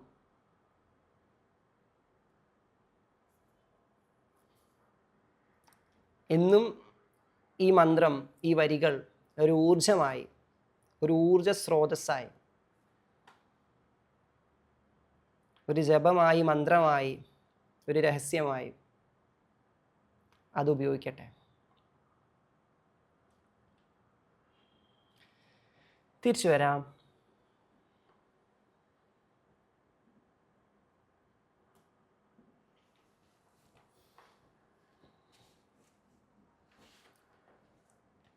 ഐ ഹോപ്പ് യു എൻജോയ്ഡ് ഈ ചെറിയൊരു സ്ലോട്ട്, ചെറിയൊരു പാർട്ട് നിങ്ങൾക്ക് അത് ആയത്തിൽ സ്പർശിച്ചിട്ടുണ്ടാകുമെന്ന് ഞാൻ പ്രതീക്ഷിക്കുന്നു. ഇല്ലെങ്കിൽ പതിയെ പതിയെ അത് സ്പർശിച്ചോളും എന്നുള്ളതാണ്. സ്പർശിച്ചുകൊണ്ട് മാത്രമേ നമുക്ക് ദർശിക്കാൻ വേണ്ടി പറ്റുള്ളൂ എന്നുള്ളതാണ്. അപ്പം അതാണ് അതിൻ്റെ ഒരു രഹസ്യം. അപ്പം ഇത്തരത്തിലുള്ള സ്പർശനങ്ങൾ, ഹൃദയത്തിൽ ഇത്തരം സത്യങ്ങൾ സ്പർശിക്കണം. അപ്പോഴാണ് നമുക്ക് ദൈവത്തിൻ്റെ ദൃഷ്ടാന്തങ്ങൾ ദർശിക്കാൻ വേണ്ടി പറ്റുള്ളൂ. ദൈവത്തിൻ്റെ ദൃഷ്ടാന്തങ്ങൾ ദർശിക്കൽ കൂടിയാണ് പ്രാർത്ഥനകൾക്ക് ഉത്തരമായിട്ട് നമ്മൾ പ്രതീക്ഷിക്കാതെ നമുക്ക് വലിയ വലിയ കാര്യങ്ങളൊക്കെ നമ്മുടെ ജീവിതത്തിലേക്ക് നമ്മൾ അത്ഭുതപ്പെടുത്തുമാറ് കടന്നു വരാന്നുള്ളത്. അപ്പം ഇവിടെ ദൈവമുണ്ട്, ഇതെല്ലാം സൃഷ്ടിച്ചവനുണ്ട്, അവനിത് പരിപാലിക്കുന്നവൻ കൂടിയാണ് എന്ന് പറയുന്ന സമയത്ത് ഈ പ്രകൃതിയുടെയും പ്രപഞ്ചത്തിൻ്റെയും പരിപാലനത്തിൻ്റെ ഭാഗമായിട്ട് എന്തൊക്കെയാണോ ഇവിടെ ആവശ്യമുള്ളത് അതൊക്കെ ഇവിടെ നിന്ന് തന്നെ പുനഃസൃഷ്ടിച്ചുകൊണ്ട് ഇവിടേക്ക് പുതിയ ഫോമിലേക്ക് ദൈവം തമ്പുരാൻ എത്തിക്കുന്നു എന്നുള്ളതാണ്. 500 വർഷങ്ങൾക്ക് മുന്നേ മനുഷ്യന് ജീവിച്ച് പോകുന്ന സമയത്ത് സൃഷ്ടിച്ച തമ്പുരാൻ തന്നെ സൃഷ്ടിച്ച് പരിപാലിക്കുന്നുണ്ട്. വർഷം ഇങ്ങനെ പിന്നിടുന്തോറും ഈ ലോകത്തിന് പുതിയ പുതിയ ആവശ്യങ്ങൾ വന്നുകൊണ്ടിരിക്കുക. മനുഷ്യരിങ്ങനെ ഇവോൾവ് ചെയ്യുകയാണല്ലോ. അപ്പോൾ മനുഷ്യർക്ക് എന്തൊക്കെയാണോ ഘട്ടം ഘട്ടമായിട്ട് ആവശ്യം ഉണ്ടായിരുന്നത് ആ ഘട്ടം ഘട്ടമായിട്ട് ആവശ്യമുള്ളതൊക്കെ ഇവിടെ നിന്ന് തന്നെ, പുറത്തുനിന്ന് ഇങ്ങോട്ട് ഇമ്പോർട്ട് ചെയ്തിട്ടൊന്നുമില്ല, ഈ പ്രകൃതിയിലുള്ള സംഭവങ്ങളെ കൊണ്ട് തന്നെ ദൈവം വീണ്ടും വീണ്ടും പുനഃസൃഷ്ടിച്ചുകൊണ്ടിരിക്കുക എന്നുള്ളതാണ്. ആ പുനഃസൃഷ്ടിച്ചുകൊണ്ട് ഉള്ളതിൽ നിന്നുകൊണ്ട് തന്നെ പുതിയത് സൃഷ്ടിച്ചുകൊണ്ട് ഈ ലോകത്തിൻ്റെ പുതുമ നിലനിർത്തുന്ന ഒരു രഹസ്യത്തിലൂടെയാണ് ഈ പ്രപഞ്ചത്തെ സംവിധാനിച്ചിരിക്കുന്നത്. ആ രഹസ്യത്തിൻ്റെ ഭാഗമാണ് നമ്മളൊക്കെ. അപ്പോൾ ആ പുനഃസൃഷ്ടി നടത്തൽ മാത്രമേ ആവശ്യമുള്ളൂ. നമ്മളിങ്ങനെ ലൈഫിലേക്ക് നോക്കുമ്പം ഇതെനിക്കില്ലാലോ എന്ന് ചിന്തിക്കുമ്പം നിങ്ങൾക്ക് ഇപ്പോൾ ഏത് അവസ്ഥയിലാണോ അത് വേണ്ടത്, ഏത് രൂപത്തിലാണോ അത് വേണ്ടത്, ആ രൂപത്തിൽ അതായിട്ടില്ല എന്ന് മാത്രമേ ഉള്ളൂ. ഊർജ്ജത്തിൽ അത് ഓൾറെഡി ആയിട്ടുണ്ട്. മുന്നേ ഉള്ളൊരു ഗൈഡ് ടോക്കിൽ ഞാനതിനെപ്പറ്റി പറഞ്ഞിട്ടുണ്ട്, ഊർജ്ജ തലത്തിൽ എല്ലാം ഇവിടെ ഉണ്ട് എന്നുള്ളൊരു കാര്യം. അപ്പം എന്ന രൂപേണ ഓൾറെഡി ഈ ഭൂമിയിലുള്ള, ഈ പ്രകൃതിയിലുള്ള, ഈ പ്രപഞ്ചത്തിലുള്ളതെന്തോ അതിൽ നിന്നും പുനഃസൃഷ്ടിക്കേണ്ടതായിട്ടുള്ളൂ നമുക്ക് വേണ്ടതെല്ലാം. അത് നമുക്ക് വേണ്ട സമ്പത്താണെങ്കിലും നമുക്ക് വേണ്ട ആരോഗ്യമാണെങ്കിലും നമ്മുടെ ആരോഗ്യത്തിന് വേണ്ടതൊക്കെ ഈ പ്രകൃതിയിൽ തന്നെ ഉണ്ട്. അത് നമ്മളുടെ ആരോഗ്യമായിട്ടൊന്ന് പുനഃക്രമീകരിക്കേണ്ട ആവശ്യം മാത്രമേ ഉള്ളൂ. അതുകൊണ്ടാണ് നിങ്ങൾക്ക് വേണ്ടി ഈ പ്രകൃതിക്കും പ്രപഞ്ചത്തിനും റീഅറേഞ്ച് ചെയ്യണം, ക്രമീകരിക്കണം, നിങ്ങൾക്ക് വേണ്ടി റീഅലൈൻ ചെയ്തുകൊണ്ടിരിക്കണം എന്ന് പറഞ്ഞതുകൊണ്ട് ഉദ്ദേശിക്കുന്നത്. അപ്പോൾ ഈ ഒരു പോയിന്റ് ഓഫ് അണ്ടർസ്റ്റാൻഡിങ്ങിൽ, ഈ ഒരു പോയിന്റ് ഓഫ് അവെയർനെസ്സിൽ നമ്മൾ ഇരിക്കുന്ന സമയത്ത് മാനിഫെസ്റ്റേഷൻ എന്ന് പറയുന്നത് അല്ലെങ്കിൽ പ്രെയർ എന്ന് പറയുന്നത് ഒരു ഈസി പ്രൊസീജിയറായിട്ട് നമുക്ക് ഫീൽ ചെയ്യും. ആദ്യം നമുക്ക് വേണ്ടത് പ്രെയർ എന്നതിന് ഒരിക്കലും കിട്ടാത്ത, വളരെ പ്രയാസമായി ദുർഘടമായി നമ്മുടെ ജീവിതത്തിൽ ഭവിച്ചുകൊണ്ടിരിക്കുന്ന ഒരു വിഷയത്തിന് എങ്ങനെയെങ്കിലും ഒക്കെ എന്ന് കരുതിയിട്ട് ബാലി കയറാ മല പോലെ ആ വിഷയത്തെ മനസ്സിൽ സ്ഥാപിച്ചുകൊണ്ടല്ല നമ്മൾ പ്രാർത്ഥനയിലേക്ക് പോകേണ്ടത് എന്നുള്ളതാണ്. നമ്മൾ പ്രാർത്ഥനയിലേക്ക് പോകുമ്പം നമ്മൾ മാനിഫെസ്റ്റേഷനിലേക്ക് എൻ്റർ ചെയ്യുന്ന സമയത്ത് ഏത് വലിയ ബാലി കയറാ മലയാണെങ്കിലും ഒരു തുള്ളിയായി ഞാനിരിക്കുമ്പോഴാണ് എനിക്കിതൊക്കെ ബാലി കയറാ മലയായി തോന്നുന്നത്. എന്നാൽ അതിൻ്റെ അകത്തുള്ള കടലിൻ്റെ ബോധത്തിൽ ഞാനിരിക്കുന്ന സമയത്ത് ഇതൊരു തുള്ളിയേ ഉള്ളൂ, ഞാൻ കണ്ട മല ഒരു തുള്ളിയേ ഉള്ളൂ, കാരണം ഞാനിപ്പോൾ കടലായിട്ടാണ് നിലനിന്നുകൊണ്ടിരിക്കുന്നത് എന്നുള്ളതാണ്. ഞാൻ വെറും ഒരു തുള്ളിയായിട്ട് ഇങ്ങനെ ഇരുന്ന് കഴിഞ്ഞാൽ ഇവിടെ കാണുന്നതൊക്കെ വലിയ വലിയ മലക്ക് സമാനമായിട്ടുള്ള, പർവ്വതത്തിന് സമാനമായിട്ടുള്ള പ്രശ്നങ്ങൾ തന്നെയാണ് എന്നുള്ളതാണ്. അപ്പോൾ ഈ രീതിയിലേക്ക് നമ്മൾക്കുള്ളിൽ നിന്നും ഉണരുമ്പോൾ, അതാണ് അവേക്കണിങ് എന്ന് പറഞ്ഞത്. ഒരാൾ എപ്പോഴാണ് അവേക്കൺഡ് ആകുന്നത്? മാനിഫെസ്റ്റേഷൻ സംഭവിക്കുന്നത് അവേക്കണിങ്ങിലൂടെയാണ്.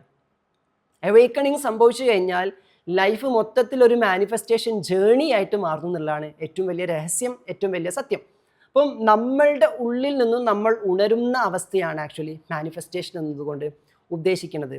നമ്മളിൽ നിന്നും ഉണരുക എന്ന് പറഞ്ഞാൽ അവിടെയാണ് ഞാൻ എൻ്റെ ഗൈഡഡ് കോഡ്സ് ബുക്കിൽ മാനിഫെസ്റ്റേഷന് ഞാനായിട്ട് നിർവചിച്ച ഒരു നിർവചനമുണ്ട്, ഓരോ വാക്കുകൾ എടുത്തിട്ട്. ഞാനതിൽ പറയുന്നുണ്ട്, മാനിഫെസ്റ്റേഷൻ എന്ന് പറഞ്ഞാൽ മനുഷ്യൻ, മാൻ, അതിൻ്റെ ശേഷം ഒരു ഐ, അതിനുശേഷം ഒരു ഫെസ്റ്റ്, അതിനുശേഷം ഒരു സ്റ്റേഷൻ. അപ്പം മനുഷ്യൻ, അവൻ്റെ അകത്തുള്ള ഞാൻ, മാൻ, മനുഷ്യൻ, അതിൻ്റെ അകത്തുള്ള ഐ, മാനി, ഐ എന്ന ഞാൻ എന്ന തലം തൊടുമ്പോൾ അവിടെ ഒരു ഫെസ്റ്റിവൽ ഉണ്ടാകും. അവിടെ ഒരു ഫെസ്റ്റിവൽ ഉണ്ടാകും, അവിടെ ഒരു ആഘോഷം ഉണ്ടായിരിക്കും. ആ ഫെസ്റ്റിവലിൽ എത്തി നിൽക്കുന്ന സ്റ്റേഷൻ, ഘട്ടമാണ് മാനിഫെസ്റ്റേഷൻ എന്നതുകൊണ്ട് ഉദ്ദേശിക്കുന്നത്. ഈ മാനിഫെസ്റ്റേഷനാണ് ഈ വരിയിൽ നമ്മൾ ചുരുക്കിയത്, തുള്ളിയാമെന്നുള്ളിൽ വന്ന് നീയാം കടല്. അപ്പോൾ ഉള്ളിൽ ഞാൻ എന്താണ് എന്നത് സ്പർശിക്കുമ്പം ഞാൻ തുള്ളിയല്ല കടലാണ് എന്ന് അറിയുമ്പോൾ അവൻ്റെ ഉള്ളിൽ വല്ലാത്തൊരു സെലിബ്രേഷനാണ്, ഒരു ലിബറേഷനാണ്, ഒരു സാൽവേഷനാണ്. ഇതൊക്കെ സംഭവിച്ചുകൊണ്ടിരിക്കുക. കാരണം ഞാൻ ഇതല്ലാലോ, ഇതിന് മീതെയുള്ള ഊർജ്ജത്തിലാൻ്റെ കടലാണല്ലോ ഞാൻ എന്നറിയുന്ന ഘട്ടത്തിലെത്തുമ്പോൾ അവിടെ ഉണ്ടാകുന്നൊരു ആഘോഷമുണ്ട്, അവിടെ ഉണ്ടാകുന്ന ഒരു നൃത്തത്തിന് സമാനമായിട്ടുള്ള ഒരു അവസ്ഥ ഉണ്ട്. ഉള്ളിൽ ഇങ്ങനെ അലതല്ലുന്ന സ്നേഹം, ഇങ്ങനെ സന്തോഷം ഇങ്ങനെ നിർഗളിച്ചുകൊണ്ടിരിക്കുകയായിരിക്കും. ഈ അവസ്ഥയിൽ നടക്കുന്നതാണ് മാനിഫെസ്റ്റേഷൻ. അപ്പം ചില ആളുകൾക്ക് എന്തുകൊണ്ട് ഈ മാനിഫെസ്റ്റേഷൻ നടക്കുന്നില്ല, ആഗ്രഹങ്ങൾ നടക്കുന്നില്ല എന്ന് പറഞ്ഞാൽ 3 കാര്യങ്ങളുണ്ട്. ഒന്നാമത്തത്, അത് ആഗ്രഹം തന്നെ ആകണം. അത്യാഗ്രഹമോ ദുരാഗ്രഹമോ ആകരുത്. അത്യാഗ്രഹവും ദുരാഗ്രഹവും അല്ല എന്ന് നമുക്ക് എങ്ങനെയാ മനസ്സിലാക്കാൻ പറ്റുക? ഞാനീ പറഞ്ഞ കടലിൻ്റെ ബോധത്തിലിരിക്കുമ്പോൾ മനസ്സിലേക്ക് വരുന്നത് അത്യാഗ്രഹമോ ദുരാഗ്രഹമോ ആവൂല. നമ്മൾ കുഞ്ഞിൻ്റെ ബോധത്തിലിരിക്കുമ്പോഴാണ് ഈ ഏർത്ത്ലി ബൗണ്ട് ചെയ്തിട്ടുള്ള ആകർഷണങ്ങളൊക്കെ വന്നുകൊണ്ടിരിക്കുക. എപ്പോഴാണ് മാനിഫെസ്റ്റേഷൻ എന്ന് ചോദിച്ചു കഴിഞ്ഞാൽ, ദൈവം നിങ്ങൾക്ക് ഇച്ഛിച്ചത് എന്താണോ അത് തന്നെ നിങ്ങളുടെ ഇച്ഛയായി, നിങ്ങളുടെ ആഗ്രഹമായി, നിങ്ങളുടെ ഡിസയേഴ്സ് ആയിട്ട് നിങ്ങളിൽ വരുമ്പം, ഞാൻ ഉദ്ദേശിക്കുന്നത് ദൈവം നടത്തല്ല, ദൈവം ഉദ്ദേശിക്കുന്നത് എനിക്ക് നടത്തണമെന്ന് തോന്നിയിട്ട് എനിക്ക് വേണ്ടി തന്നെ ദൈവം ഉദ്ദേശിച്ചത് എന്താണോ അത് തന്നെ ഞാൻ ചിന്തിച്ചു തുടങ്ങുമ്പോൾ ഞാൻ ആഗ്രഹിക്കുന്നതൊക്കെ പെട്ടെന്ന് നടന്നു തുടങ്ങുന്നു. അപ്പോൾ അവിടെ എന്ത് വേണം? മറ്റുള്ളവർ ആഗ്രഹമായിട്ട് ഇട്ട് തന്നതിനപ്പുറത്തേക്ക് ദൈവം എന്താണോ എൻ്റെ ഉള്ളിൽ ഓൾറെഡി ആക്കി വെച്ചിരിക്കുന്നത് അത് അൺലോക്ക് ചെയ്യാൻ പറ്റണം. ഇത് സ്പിരിച്വൽ സ്റ്റേഷൻ ഓഫ് മാനിഫെസ്റ്റേഷൻ ആണ്, എലവേറ്റഡ് സ്റ്റേഷൻ ഓഫ് മാനിഫെസ്റ്റേഷൻ ആണ്.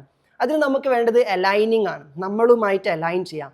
ആ അലൈനിങ്ങിലേക്ക് കൊണ്ടുപോകുന്ന ഒന്നാമത്തെ ഘട്ടമാണ് ഉണരുക എന്നത്, അവേക്കൺ എന്നത്. ഉണരുക എന്നത് കൊണ്ട് ഉദ്ദേശിക്കുന്നത് ഞാൻ തുള്ളിയല്ല കടലാണ് എന്ന ബോധത്തിലാവുക എന്നുള്ളതാണ്. അതുകൊണ്ട് തന്നെ മാനിഫെസ്റ്റേഷൻ പഠിക്കാൻ വേണ്ടി കുറേ ആഗ്രഹങ്ങളൊക്കെ നടത്തണമെന്ന് കൊതിച്ചിട്ട് കുറേ ആൾക്കാർ വരും. അങ്ങനെ കുറേ ആഗ്രഹങ്ങളുടെ ലിസ്റ്റൊക്കെ ഉണ്ടായിരിക്കും. ഈ ആഗ്രഹങ്ങളൊക്കെ ലിസ്റ്റ് ചെയ്ത് വന്ന് ഇത് നടത്താനുള്ള ഒന്നാമത്തെ ഘട്ടം എന്താണെന്ന് നോക്കുമ്പോൾ ഞാൻ പറയും അവേക്കണിങ് ആണ്. അതെന്താ അവേക്കണിങ്? നീ ഒരു തുള്ളിക്കുള്ളിലെ കടലാണെന്നുള്ള ബോധത്തിലേക്ക് നീ ബോധ്യപ്പെടുന്ന അവസ്ഥ.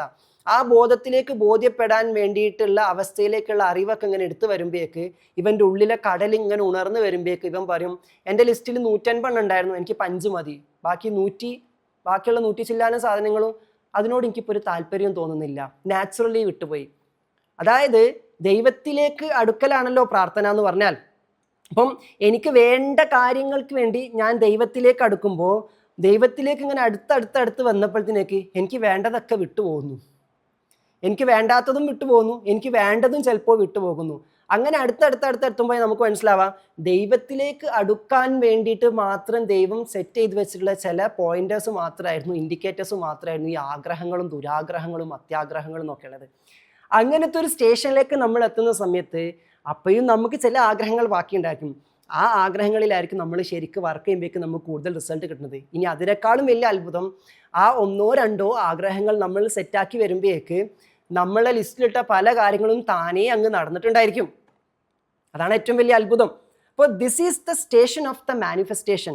സോ മാനിഫെസ്റ്റേഷൻ്റെ ബേസിക് പ്രിൻസിപ്പിൾ നമ്മൾ പഠിച്ചു വരുമ്പം ആദ്യം നമ്മൾ റിയലൈസ് ചെയ്യേണ്ടത് നമുക്കുള്ളിലുള്ള കടലിൻ്റെ ബോധത്തു നിന്നാണ് ഇത് വർക്കൗട്ട് ചെയ്തുകൊണ്ടിരിക്കുന്നത്.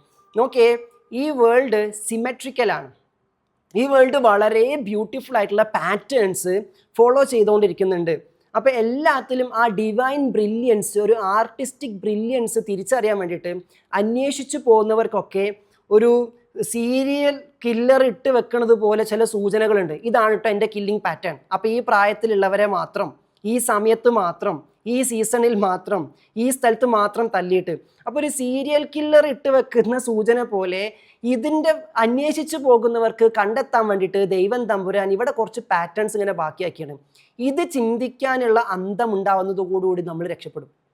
അപ്പോൾ എന്താണ് ആ പാറ്റേൺ എന്നതുകൊണ്ട് ഉദ്ദേശിക്കണേ? ഈ പ്രകൃതി, ഈ പ്രപഞ്ചത്തിന് നിറഞ്ഞു കവിഞ്ഞിരിക്കുന്ന ഒരു പാറ്റേൺ ഉണ്ട്. ഈ പ്രപഞ്ചത്തിലെ പ്രകൃതിയിലെ എന്തെടുത്ത് നോക്കിക്കഴിഞ്ഞാലും ചില സിമ്മെട്രി നമുക്ക് കാണാൻ പറ്റും.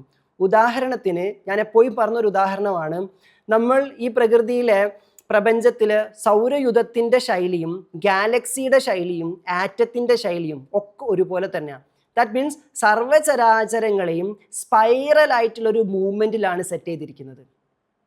അപ്പോൾ അത് എല്ലാത്തിലും നമ്മൾ കാണുന്നു സ്പൈറൽ മൂവ്മെൻറ്റ്. ക്ഷേത്രം പ്രദക്ഷിണം വെക്കുന്നതിലാകട്ടെ, കഅബ തവാഫ് ചെയ്യുന്നതിലാകട്ടെ, ഗ്രഹങ്ങൾ നക്ഷത്രങ്ങൾക്ക് ചുറ്റും സൂര്യന് ചുറ്റും കറങ്ങുന്നതിലാകട്ടെ, അതുപോലെ തന്നെ ഇലക്ട്രോണുകൾ ന്യൂക്ലിയസിന് ചുറ്റും കറങ്ങുന്നതിലാകട്ടെ, എല്ലായിടത്തും ഇത്തരമൊരു കറക്കം ഇങ്ങനെ ഇട്ട് വെച്ചിട്ടുണ്ട്. അപ്പം ദാറ്റ് മീൻസ് മാക്രോ ലെവലിലുള്ളതൊക്കെ ശൈലികളൊക്കെ മൈക്രോ ലെവലിലും കാണുന്നു. ഇപ്പോൾ കൺഫ്യൂഷൻ പോയിട്ടുണ്ടാവും ഞാൻ വിചാരിക്കുന്നു. മാക്രോ ലെവൽ, അതാണ് ഞാൻ സിങ്ക്രോണസിറ്റി പാറ്റേൺ എന്നതുകൊണ്ടൊക്കെ ഉദ്ദേശിച്ചത്. അന്വേഷിച്ചു പോകുന്ന ആൾക്ക് മനസ്സിലാക്കാൻ പറ്റുന്നു വലിയ വിശാലതയിൽ ഉണ്ടാക്കി വെച്ചതിലൊക്കെ ഏതാണോ സിസ്റ്റം അതേ മോഡൽ തന്നെയാണ് വളരെ മൈക്രോസ്കോപ്പിക് ആയിട്ടുള്ള സാധനത്തിൻ്റെ ഉള്ളിൽ ആക്കി വെച്ചിരിക്കുന്നത്. കണ്ണുകൊണ്ട് കാണാൻ പറ്റാത്ത അണുവിൻ്റെ ഉള്ളിലും ആറ്റത്തിൻ്റെ ഉള്ളിലും പാറ്റേൺ ഇത് തന്നെയാണ്. കണ്ണുകൊണ്ട് നോക്കി തീർക്കാൻ പറ്റാത്ത വിശാലമായ സൗരയുധത്തിൻ്റെ പാറ്റേണും ഒന്ന് തന്നെയാണ്. ഇതിങ്ങനെ നോക്കുന്ന ഒരാൾക്ക് മനസ്സിലാകും വലിയതിലും ചെറിയതിലും ഒരേ പാറ്റേണാണ് ഫോളോ ചെയ്തുകൊണ്ടിരിക്കുന്നത്. അങ്ങനെയാണെങ്കിൽ ഈ ഭൂമിയുടെ മുഴുവൻ പാറ്റേൺ എന്താണോ, ഈ ഭൂമി മുഴുവൻ എങ്ങനെയാണോ, ആ മുഴുവൻ സാധനത്തിൻ്റെ ഗുണഗണങ്ങളും നമ്മൾ എന്ന ഭൂമിക്കകത്തുള്ള ഒരു അംശത്തിലുമുണ്ട്. ഈ ഭൂമിയുടെ സർവ്വഗുണങ്ങളും നമ്മളിൽ തന്നെയുണ്ട്. അതാണ് ജലാലുദ്ദീൻ റൂമിയുടെ ഗുരു തെബ്രീസി പറഞ്ഞത്, this universe, the entire universe is inside U. ഈ പ്രപഞ്ചം മുഴുവൻ നമ്മളുടെ ഉള്ളിലുണ്ട് എന്ന് പറഞ്ഞതുകൊണ്ട് അതാണ് ഉദ്ദേശിക്കുന്നത്. പ്രപഞ്ചത്തിൻ്റെ എല്ലാ ഗുണഗണങ്ങളും നമുക്കുള്ളിൽ തന്നെ എന്ത് ചെയ്യുന്നുണ്ട്, ഒളിഞ്ഞു കിടപ്പുണ്ട് എന്നുള്ളതാണ്. കാറ്റ് പ്രകൃതിയിലുള്ളതാണ്, കാറ്റ് ചലിപ്പിക്കുന്നതാണ്. നമ്മളുള്ളിലോ ഇതാ കാറ്റെടുത്തോണ്ടിരിക്കുകയല്ലേ. മൈക്രോ ലെവലിൽ അതാണ് ദൃഷ്ടാന്തം. നമ്മളും കാറ്റെടുത്തുകൊണ്ടിരിക്കുന്നു. ഈ കാറ്റുള്ളത് കൊണ്ടാണ് നമ്മൾ ചലിക്കുന്നത്, അല്ലെങ്കിൽ ചലനം മറ്റുപോകും. അപ്പോൾ കാറ്റ് ചലിപ്പിക്കാനുള്ളതാണ്. അതേപോലെ തന്നെ നമ്മുടെ ശ്വാസവും ചലിച്ചുകൊണ്ടിരിക്കുന്നു. നമ്മൾക്കകത്തും കാറ്റ് ഇങ്ങനെ വീശിക്കൊണ്ടിരിക്കുക എന്നുള്ളതാണ്. അങ്ങനെ എന്തൊക്കെ ഗുണങ്ങൾ ഈ പ്രകൃതിയിലുണ്ടോ ആ ഗുണങ്ങളൊക്കെ തന്നെ നമ്മളുടെ ഉള്ളിലുണ്ട്. ഈ പ്രകൃതിയിലുള്ള വിഭവങ്ങൾ ചേർത്തുകൊണ്ടാണല്ലോ നമ്മൾ പലതും സൃഷ്ടിച്ചുകൊണ്ടിരിക്കുന്നത്, പുനഃസൃഷ്ടിച്ചുകൊണ്ടിരിക്കുന്നത്. അപ്പോൾ ആ പ്രകൃതിയിൽ പുനഃസൃഷ്ടിക്കാൻ ആവശ്യമായിട്ടുള്ള എല്ലാത്തിനോടും നമുക്ക് അഭേദ്യമായ ബന്ധമുണ്ട്. പ്രകൃതിയിൽ വെള്ളമുണ്ടോ, കടലുണ്ടോ, പ്രകൃതിയിൽ പുഴയുണ്ടോ, നമ്മുടെ ശരീരത്തിലും വെള്ളമുണ്ട്. ദാറ്റ് മീൻസ് ആ വെള്ളത്തിൻ്റെ ഗുണം നമ്മളിലുമുണ്ട്. ഇതുപോലെ എന്തെല്ലാം പ്രകൃതിയിലുണ്ടോ, എന്തൊക്കെ പുറത്തുണ്ടോ, അതിൻ്റെയൊക്കെ മൈന്യൂട്ട് മിനിയേച്ചർ സാധനങ്ങൾ നമ്മളുടെ അകത്തും ആക്ച്വലി ഉണ്ട് എന്നുള്ളതാണ്. പ്രകൃതിയിൽ, മണ്ണിൽ, കടലിൽ എല്ലാത്തിലും ബാക്ടീരിയകളും മറ്റുള്ള സാധനങ്ങളൊക്കെ ഉണ്ടോ? ഉണ്ട്. എന്നാൽ നമുക്കുള്ളിലും ലക്ഷക്കണക്കിന് കോടിക്കണക്കിന് വേറെ ജീവികൾ വസിച്ചുകൊണ്ടിരിക്കുക. ഞാൻ എപ്പോഴും അത് പറയാറുണ്ട്. നമ്മളെ ശരീരത്തിൻ്റെ ഉള്ളിൽ ഇതാണ് ഭൂമി എന്ന് കരുതി ജീവിക്കുന്ന കുറേ ആൾക്കാരുണ്ട്. അവർക്കതാണ് ലോകം. അപ്പോൾ മാക്രോ ലെവലിലുള്ളതൊക്കെ മൈക്രോ ലെവലിലും സംവിധാനിച്ചിരിക്കുക എന്നുള്ളതാണ്. അപ്പോൾ ഈ പാറ്റേൺ നോക്കുന്ന ഒരാൾക്കറിയാം, മാക്രോ ലെവലിൽ എന്തൊക്കെ തന്നെ സംഭവിക്കുന്നുണ്ടെങ്കിലും അതിൻ്റെ എല്ലാ മൈക്രോ ലെവലിൽ നമ്മളിലുണ്ടെങ്കിൽ ഈ പുറത്തുള്ള എന്തിനേയും ചലിപ്പിക്കാനുള്ള കണക്ഷൻ നമ്മുടെ ഉള്ളിലുണ്ട്. സോ അതിലൂടെയാണ് ഈ പ്രപഞ്ച മനസ്സിനെ സ്പർശിക്കാൻ, ഈ പ്രകൃതിയെ സ്പർശിക്കാൻ നമുക്ക് സാധിക്കും എന്നതുകൊണ്ട് ഉദ്ദേശിക്കുന്നത്. ഇവിടെയാണ് നമ്മളിലെ ദൃഷ്ടാന്തം, നമ്മുടെ ഇൻസൈറ്റ്, നമ്മുടെ ഹാർട്ടിൻ്റെ ലാംഗ്വേജ്, നമ്മളിലെ പ്രാപഞ്ചിക ഭാഷ, സാർവലൗകിക ഭാഷ എന്നൊക്കെ പേരിട്ട് വിളിക്കുന്ന ഇവിടെയാണ് നമ്മൾ ഈ പ്രകൃതിയുമായിട്ട് സർവ്വസമയവും കണക്ഷനിലാന്ന് പറയാനുള്ള കാരണം. ആ കണക്ഷൻ സ്ഥാപിക്കലാണല്ലോ ഞാൻ ചോദിച്ചാൽ പ്രകൃതിക്ക് മിണ്ടാണ്ടിരിക്കാൻ പറ്റില്ല. കാരണം എന്താണ്? ഞാൻ കുറച്ച് സാധനം പ്രകൃതിക്ക് കൊടുത്തുകൊണ്ടിരിക്കുന്നുണ്ട്, എനിക്ക് ബന്ധമുണ്ട്. അപ്പോൾ പെട്ടെന്ന് പോയിട്ട് പ്രകൃതിയിൽ പോയിട്ട് ഇതൊക്കെ വേണം എന്ന് പറയുമ്പോൾ നോ എന്നൊന്നും പറയില്ല. കാരണം എന്താ? നമുക്ക് ഓക്സിജൻ സപ്ലൈ ചെയ്യുന്ന, കാർബൺ ഡൈ ഓക്സൈഡ് സപ്ലൈ ചെയ്യുന്ന ടീമാണ്. അപ്പോൾ നമുക്കൊരു ബന്ധമുണ്ട്. അതുകൊണ്ട് അത് മറക്കാതിരിക്കില്ല എന്നല്ല. അത് നമുക്ക് ഈ കോൺഷ്യസ് റിലേഷൻ അല്ല, ഈ പ്രകൃതിയിലുള്ള, ഈ പ്രപഞ്ചത്തിലുള്ള സർവ്വതുമായി നമ്മൾ ബന്ധത്തിലാണ്. എല്ലാത്തിനെയും പരസ്പരം ബന്ധിപ്പിച്ചുകൊണ്ടാണ് സൃഷ്ടിക്കപ്പെട്ടിരിക്കുന്നത്. Everything is connected. ആ കണക്റ്റഡ്നെസ്സിൽ നിന്നുകൊണ്ടാണ് ഞാൻ ഈ പ്രകൃതിയിൽ നിന്നുമുള്ള ഒരു ഇല എടുത്ത് ഭക്ഷിച്ചിട്ടുണ്ടെങ്കിൽ ആ ഇല എൻ്റെ ഉള്ളിലാകുമ്പം ആ ഇലയുടെയും ആ മണ്ണിൻ്റെയും ആ ചെടിയുടെയും ഒക്കെ ബോധമാണ് എന്നിലേക്ക് ചേർന്നിരിക്കുന്നത്. അതോടുകൂടി ഞാൻ എൻ്റെ ഉള്ളിൽ ആ ഇലയായി മാറുന്നതോടു കൂടിയിട്ട് ആ ചെടിയുടെ ഗുണങ്ങളും എന്നിലുണ്ട്, ആ മണ്ണിൻ്റെ ഗുണവും എന്നിലുണ്ട്. അതുപോലെ തന്നെ എനിക്കത് മണ്ണ് തന്നിട്ടുണ്ടെങ്കിൽ, ആ പ്രകൃതി തന്നിട്ടുണ്ടെങ്കിൽ, കുറച്ചുകൂടി കഴിയുമ്പോൾ എന്താ സംഭവിക്കുന്നത്? മണ്ണും ചെടിയൊക്കെ കാത്തിരിക്കുക. ഇന്ന് ഞാൻ എന്നെ നിനക്ക് തന്ന് നാളെ നിന്നെ എനിക്ക് തരൂലേ? അതെന്താ? അല്ല, നീ മരിച്ചു കഴിഞ്ഞാൽ മണ്ണായിട്ട് ഇങ്ങോട്ട് തന്നെ പോരൂലേ? വരാം. We are connected. കുറച്ച് സമയത്തേക്ക് നിന്റെ ഇലയും നിന്റെ മണ്ണും നിന്റെ മിനറൽസും നിന്നിലെ വെള്ളമൊക്കെ കുറച്ച് സമയം ഞാനൊന്ന് എന്നിൽ വെച്ചോട്ടെ, അത് കഴിഞ്ഞ് ഞാൻ നിനക്കെന്നെ തരും. അതാണ് ഇന്നാ ലില്ലാഹി വ ഇന്നാ ഇലൈഹി റാജിഊൻ. അതാണ് നമ്മുടെ ഫുഡ് വെബ് ഇങ്ങനെ തുടങ്ങിയിട്ടുള്ള എല്ലാം. അപ്പം ഈ രൂപേണ എന്തൊക്കെയാണോ ഈ പ്രകൃതിയിലുള്ളത്, എന്തൊക്കെയാണോ ഈ പ്രപഞ്ചത്തിലുള്ളത്, അതെല്ലാം നമ്മളുടെ അകത്തുണ്ട്. ഇങ്ങനെ മനസ്സിലാക്കുമ്പോൾ എനിക്ക് ഇല്ല എന്ന് തോന്നുന്നത് ഈ പ്രകൃതിയിലുണ്ടെങ്കിൽ, എനിക്ക് ഇല്ല എന്ന് തോന്നുന്നത് ഈ പ്രപഞ്ചത്തിൽ നിറഞ്ഞിരിക്കുന്നുണ്ടെങ്കിൽ, ഈ പ്രപഞ്ചത്തിൽ നിങ്ങൾക്കത് ദർശിക്കാൻ പറ്റുന്നുണ്ടോ, കാണാൻ പറ്റുന്നുണ്ടോ എങ്കിൽ അതിൻ്റെ ചെറിയൊരു അംശം നിങ്ങളുടെ ഉള്ളിലുണ്ട്. അവിടെയാണ് റൂമി പറയുന്നത്, എന്നിൽ നിങ്ങൾ കാണുന്ന സൗന്ദര്യം നിങ്ങൾക്കകത്തുള്ളത് കൊണ്ട് മാത്രമാണ് എന്നെ സൗന്ദര്യമായിട്ട് നിങ്ങൾക്ക് കാണാൻ വേണ്ടി പറ്റുന്നത്. അപ്പം നിങ്ങൾ എന്തിനോടെങ്കിലും പ്രത്യേക ഒരു അഡ്മിറേഷൻ തോന്നാം, നിങ്ങൾക്ക് എന്തിനോടെങ്കിലും വല്ലാത്തൊരു അട്രാക്ഷൻ തോന്നാം. ആക്ച്വലി അത് നിങ്ങൾക്കുള്ളിലുള്ളത് കൊണ്ട് നിങ്ങളെ തന്നെ ആസ്വദിക്കലിൻ്റെ ഭാഗമായിട്ട് നിങ്ങൾ പുറത്തതിനെ കണ്ടുകൊണ്ടിരിക്കുകയാണ്. സോ ഈ രൂപേണ നമ്മൾ ഈ പ്രകൃതിയുമായിട്ട് ചേരുമ്പോൾ അവിടെ സംഭവിക്കേണ്ടതാണ് മാനിഫെസ്റ്റേഷൻ. അതാ പറയുക, ഞാനൊരു കാര്യം ആഗ്രഹിക്കുമ്പം നമ്മൾ മനസ്സിലാക്കേണ്ടത് ഇവിടെ എനിക്ക് കുറേ കണക്ഷൻ ഉണ്ട്. ഈ പ്രകൃതിയുമായിട്ട് എനിക്ക് ബന്ധമുണ്ട്, ഈ പ്രപഞ്ചവുമായിട്ട് എനിക്ക് ബന്ധമുണ്ട്, ഇങ്ങനെ തുടങ്ങിയിട്ട് എന്തൊക്കെ ഉണ്ടോ ഇതുമായിട്ടൊക്കെ എനിക്ക് ബന്ധമുണ്ട്. ഈ ഭൂമിയിൽ എന്തെങ്കിലും സംഭവിക്കണമെങ്കിൽ പ്രകൃതിയിലുള്ള, പ്രപഞ്ചത്തിലുള്ള എന്തെങ്കിലും അങ്ങോട്ടും ഇങ്ങോട്ടും മാറ്റിമറിച്ചിട്ടേ സംഭവിക്കുന്നുള്ളൂ. അപ്പം നമ്മൾ പറയാണ്, ഇന്നലെ വരെ ഇല്ലാത്ത ഐഫോൺ, ഈ സാധനം ഈ പ്രകൃതിയിലുണ്ടോ? നിങ്ങൾ പറഞ്ഞത് കറക്റ്റാണോ? ഇതിനുണ്ടാക്കിയ സർവ്വ റോ മെറ്റീരിയൽസ് ഈ പ്രകൃതിയിൽ നിർത്താം. ഇതിൻ്റെ ചൂട് മാറ്റി, ഇല്ലേ, ഇതിൻ്റെ താപം മാറ്റി, ഇതിൻ്റെ ഓറിയൻറ്റേഷൻ മാറ്റി, റീസൈക്കിൾ ചെയ്ത് പല പല ഫോമിലേക്ക് ആക്കിയിട്ട് ഇതിൻ്റെ ചിപ്പായിട്ട് മാറി, ഇതിൻ്റെ ടെക്നോളജി ആയിട്ട് മാറി. ഇതൊക്കെ ഈ പ്രകൃതിയിൽ ഉള്ളത് കൊണ്ടേ ഉണ്ടാക്കിയിട്ടുള്ളൂ. അപ്പോൾ ചില ആൾക്കാർ ചോദിക്കാറുണ്ട്, നിങ്ങളെ പഠിച്ചോനിക്ക് ഐഫോൺ ഉണ്ടാക്കാൻ പറ്റുമോ, നിങ്ങളെ പഠിച്ചോനിക്ക് മറ്റേ ആപ്പിളിൻ്റെ ഇതുണ്ടാക്കാൻ പറ്റുമോ, മാക്ബുക്ക് ഉണ്ടാക്കാൻ പറ്റുമോ എന്ന് ചോദിക്കുമ്പോൾ ഇതൊക്കെ ഉണ്ടാക്കാനുള്ള റോ മെറ്റീരിയൽസ് ഇട്ടിരിക്കുക. നിങ്ങൾക്ക് എന്തുണ്ടാക്കാം, നിങ്ങൾക്ക് എന്തുണ്ടാക്കാം. ഏതുപോലെ ഇപ്പം എൻ്റെ കയ്യിൽ 10 കോടി രൂപയുണ്ട്, ഈ 10 കോടി രൂപ എൻ്റെ കയ്യിലുണ്ട്, ഞാനത് പ്രസീദിന് അങ്ങ് കൊടുക്കുക. അപ്പം പ്രസീദിന് കൊടുത്തു, എന്നിട്ട് പ്രസീഡ് പറയാണ്ട് എൻ്റെ ഗൈഡാണ് എനിക്ക് വീട് തന്നത്. എന്താ നിങ്ങളെ വീട് ഗൈഡ് കൽപ്പണിക്കാരനാണോ, മേസ്തിരിയാണോ, എൻജിനീയർ ആണോ? അല്ല, എനിക്ക് വീട് വെക്കാൻ വേണ്ട അടിസ്ഥാനപരമായിട്ടുള്ള റിസോഴ്സ് ആകുന്ന പണം അത് കിട്ടിയാൽ എനിക്ക് എന്തുണ്ടാക്കാം. അതുപോലെ തന്നെ വീടുണ്ടാക്കുന്നത് പോലെ, ശരീരം ഉണ്ടാക്കുന്നത് പോലെ, ആരോഗ്യം ഉണ്ടാക്കുന്നത് പോലെ, ഇനി മക്കൾ ഉണ്ടാവുന്നത് പോലെ, ഇതൊക്കെ ഉണ്ടാവാനുള്ള സർവ്വതിനുമുള്ള ഊർജം എൻ്റെ ഉള്ളിൽ തന്നുകൊണ്ട് ആ ഊർജത്തിൽ നിന്നുകൊണ്ട് ഈ പ്രകൃതിയിലുള്ള ഏത് വിഭവത്തെയും അങ്ങോട്ടും ഇങ്ങോട്ടും മാറ്റി മറിക്കാനുള്ള റോ മെറ്റീരിയൽസും തന്നിട്ട് അങ്ങ് വിട്ടിരിക്കുന്നത്. സോ മാനിഫെസ്റ്റ് ചെയ്യാനുള്ള എല്ലാ വിഭവങ്ങളും ഇവിടെ ഉണ്ട്, എല്ലാ വിഭവങ്ങളും ഇവിടെ ഉണ്ട്. എന്നിലും ഉണ്ട്, നിങ്ങളിലും ഉണ്ട്, എല്ലാവരിലും ഉണ്ട്. അതുകൊണ്ടാണ് ഞാൻ പറഞ്ഞത് മാനിഫെസ്റ്റേഷൻ എന്നത് നമ്മുടെ ബർത്ത് റൈറ്റ് ആണ്. പക്ഷെ പല ആൾക്കാരും അത് ഉപയോഗിക്കാറില്ല. കാരണം എന്താ, എല്ലാവരും അത് ഉപയോഗിച്ച് കഴിഞ്ഞാൽ ചില ആൾക്കാരുടെ കുത്തൊക്കെ അങ്ങ് പോകും എന്നതുകൊണ്ട് നിങ്ങളൊന്നും പ്രാർത്ഥിച്ചാൽ പഠിച്ചോൻ കേൾക്കൂല, നിങ്ങളൊന്നും മാനിഫെസ്റ്റ് ചെയ്താൽ ചിലപ്പോൾ നടന്നോളുന്നില്ല. നിങ്ങൾക്കുള്ളിൽ അതിന് മാത്രം ഇത് കിടക്കുക. അതുകൊണ്ട് നിങ്ങൾ ഈ കാലത്തൊന്നും അങ്ങനെ ആരും എന്ത് ചെയ്തിട്ടില്ല, പഠിച്ചോൻ മാറ്റി നിർത്തിയിട്ടില്ല. എല്ലാവർക്കുള്ളിലും തന്നിരിക്കുന്നത് ഒരേ സ്പാർക്കാണ്, ഒരേ അവസരങ്ങളാണ്. അപ്പം അത് തിരിച്ചറിയാൻ പറ്റാതെ പോകുന്നു എന്നുള്ളത് മാത്രമേ വിഷയമാവുന്നുള്ളൂ. നമ്മളിങ്ങനെ പുറത്തേക്ക് നോക്കിയിട്ട് നമ്മളെ സമ്പത്ത് ഇത്രയല്ലേ ഉള്ളൂ, നമ്മളെ കുടുംബം എത്രയല്ലേ ഉള്ളൂ, ഇങ്ങനെ ഓരോന്ന് നോക്കി നമ്മളിങ്ങനെ ജഡ്ജ് ചെയ്തുകൊണ്ടിരിക്കുമ്പോഴാണ് ഈ പ്രശ്നം വന്നുകൊണ്ടിരിക്കുന്നത്. സോ അതിൽ നിന്നും മാറിയിട്ട് കമ്മിങ് ടു ദ മാനിഫെസ്റ്റേഷണൽ സ്റ്റേഷൻ നമ്മൾ ഓർത്തിരിക്കേണ്ട ഓരോ ഒരു കാര്യം എന്ന് പറഞ്ഞാൽ സകലതും എൻ്റെ അകത്തുമുണ്ട്, എൻ്റെ പുറത്തുമുണ്ട്.